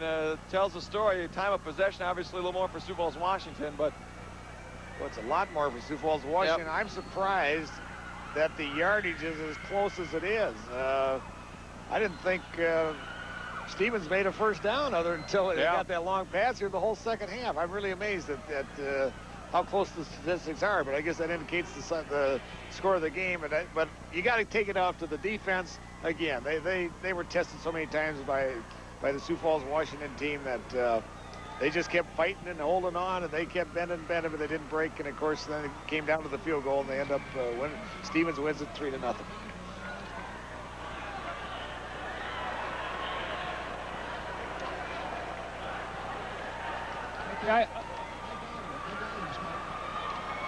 Okay, take it, Mike. Mark Hughes, I guess you were named MVP. It was a super effort by not only you, but your whole ball club. Thank you. How long could you guys have lasted? It seemed like you spent the entire second half and most of the first on the field. Oh, it seemed like we were out there forever. It's very tiring. Did you think it would take a big play to set up a field goal to win this thing? I knew we had to get the ball back, and Coach said 3 plays to get her back, and the defense got psyched up, and we did her. Was that the most... Give somebody else to win a title. Had to do that to you, Joe. Mike Shermer's down on the field right now. He's got Rapid City Stevens head coach Mick Weissop. Mike? Well, Mick, you're an old buddy of mine, and I'm an ex-Warrior. Now, come on, you're not going to go try to beat my old high school, are you? Oh, I'm sorry, Mike, but we're just going to have to give her a shot. What about going after it the second time? They beat you in overtime, and that was the game that I guess that really woke them up. Yeah, it was. I can't believe it. Well, the thing, what really woke them up was we were sort of asleep in that game. I don't know what it was. Either the long trip, either a Thursday night ball game. We had already clinched a spot for the playoffs. Who knows? And again, with the tough schedule that we play all year, you got to be up almost every week. And that was the one I just didn't think we were ready to play. And I went into halftime. We were behind 14-0. I said, hey, we can either come back out and try and play football like we're capable, or you're just going to be embarrassed. Give somebody else to win a title. Had to do that to you, Joe. Mike Shermer's down on the field right now. He's got Rapid City Stevens head coach Mick Weissop. Mike? Well, Mick, you're an old buddy of mine, and I'm an ex-Warrior. Now, come on, you're not going to go try to beat my old high school, are you? Oh, I'm sorry, Mike, but we're just going to have to give her a shot. What about going after it the second time? They beat you in overtime, and that was the game that I guess that really woke them up. Yeah, it was. Doc, I can't believe it. Well, the thing, what really woke them up is we were sort of asleep in that game. I don't know what it was. Either the long trip, either a Thursday night ball game. We had already clinched a spot for the playoffs. Who knows? And again, with the tough schedule that we play all year, you got to be up almost every week, and that was the one I just didn't think we were ready to play. And I went into halftime. We were behind 14-0. I said, hey, we can either come back out and try and play football like we're capable, or you're just going to be embarrassed. And fortunately, we fought enough to get back in 14-14, and then didn't do too well in the overtime. But I don't think we played as well. I don't think it was indicative of the type of team we really are. You know, I mentioned to Jim Heron, Beresford coach. He finally got one after 20 years. Now, you've been around a couple times, too. You think it's my time? Yeah, oh, this is always fun, you know, and it's something you work for to get here. Sometimes, you know, you talk about them and set certain goals at the beginning of the year, and you keep reaching one, and you know, making it to the Dome was a big one, and of course I tried to remind the kids that, boy, we still got one more left, and that's to win this one. One last one. What are we going to see tonight? The old, as they're calling it now, smash mouth foot. Give somebody else to win a title. Had to do that to you, Joe. Mike Shermer's down on the field right now. He's got Rapid City Stevens head coach Mick Weissop. Mike? Well, Mick, you're an old buddy of mine, and I'm an ex-Warrior. Now, come on, you're not going to go try to beat my old high school, are you? Oh, I'm sorry, Mike, but we're just going to have to give her a shot. What about going after it the second time? They beat you in overtime, and that was the game that I guess that really woke them up. Yeah, it was. Doc, I can't believe it. Well, the thing, what really woke them up is we were sort of asleep in that game. I don't know what it was. Either the long trip, either a Thursday night ball game. We had already clinched a spot for the playoffs. Who knows? And again, with the tough schedule that we play all year, you got to be up almost every week, and that was the one I just didn't think we were ready to play. And I went into halftime. We were behind 14-0. I said, hey, we can either come back out and try and play football like we're capable, or you're just going to be embarrassed. And fortunately, we fought enough to get back in 14-14, and then didn't do too well in the overtime. But I don't think we played as well. I don't think it was indicative of the type of team we really are. You know, I mentioned to Jim Heron, Beresford coach. He finally got one after 20 years. Now, you've been around a couple times, too. You think it's my time? Yeah, oh, this is always fun, you know, and it's something you work for to get here. Sometimes, you know, you talk about them and set certain goals at the beginning of the year, and you keep reaching one, and you know, making it to the Dome was a big one, and of course I tried to remind the kids that, boy, we still got one more left, and that's to win this one. One last one. What are we going to see tonight? The old, as they're calling it now, smash mouth football, or are we going to see a little anti-eye over? Well, we think, you know, we just don't have the personnel to run the type of offense that I really want to do, and so we went sort of the smash mouth type of football, and but we're going to do some. I don't think we can just line up against them and, you know, and power it all the time. So you're going to see a little bit of shifting, a little bit of motion.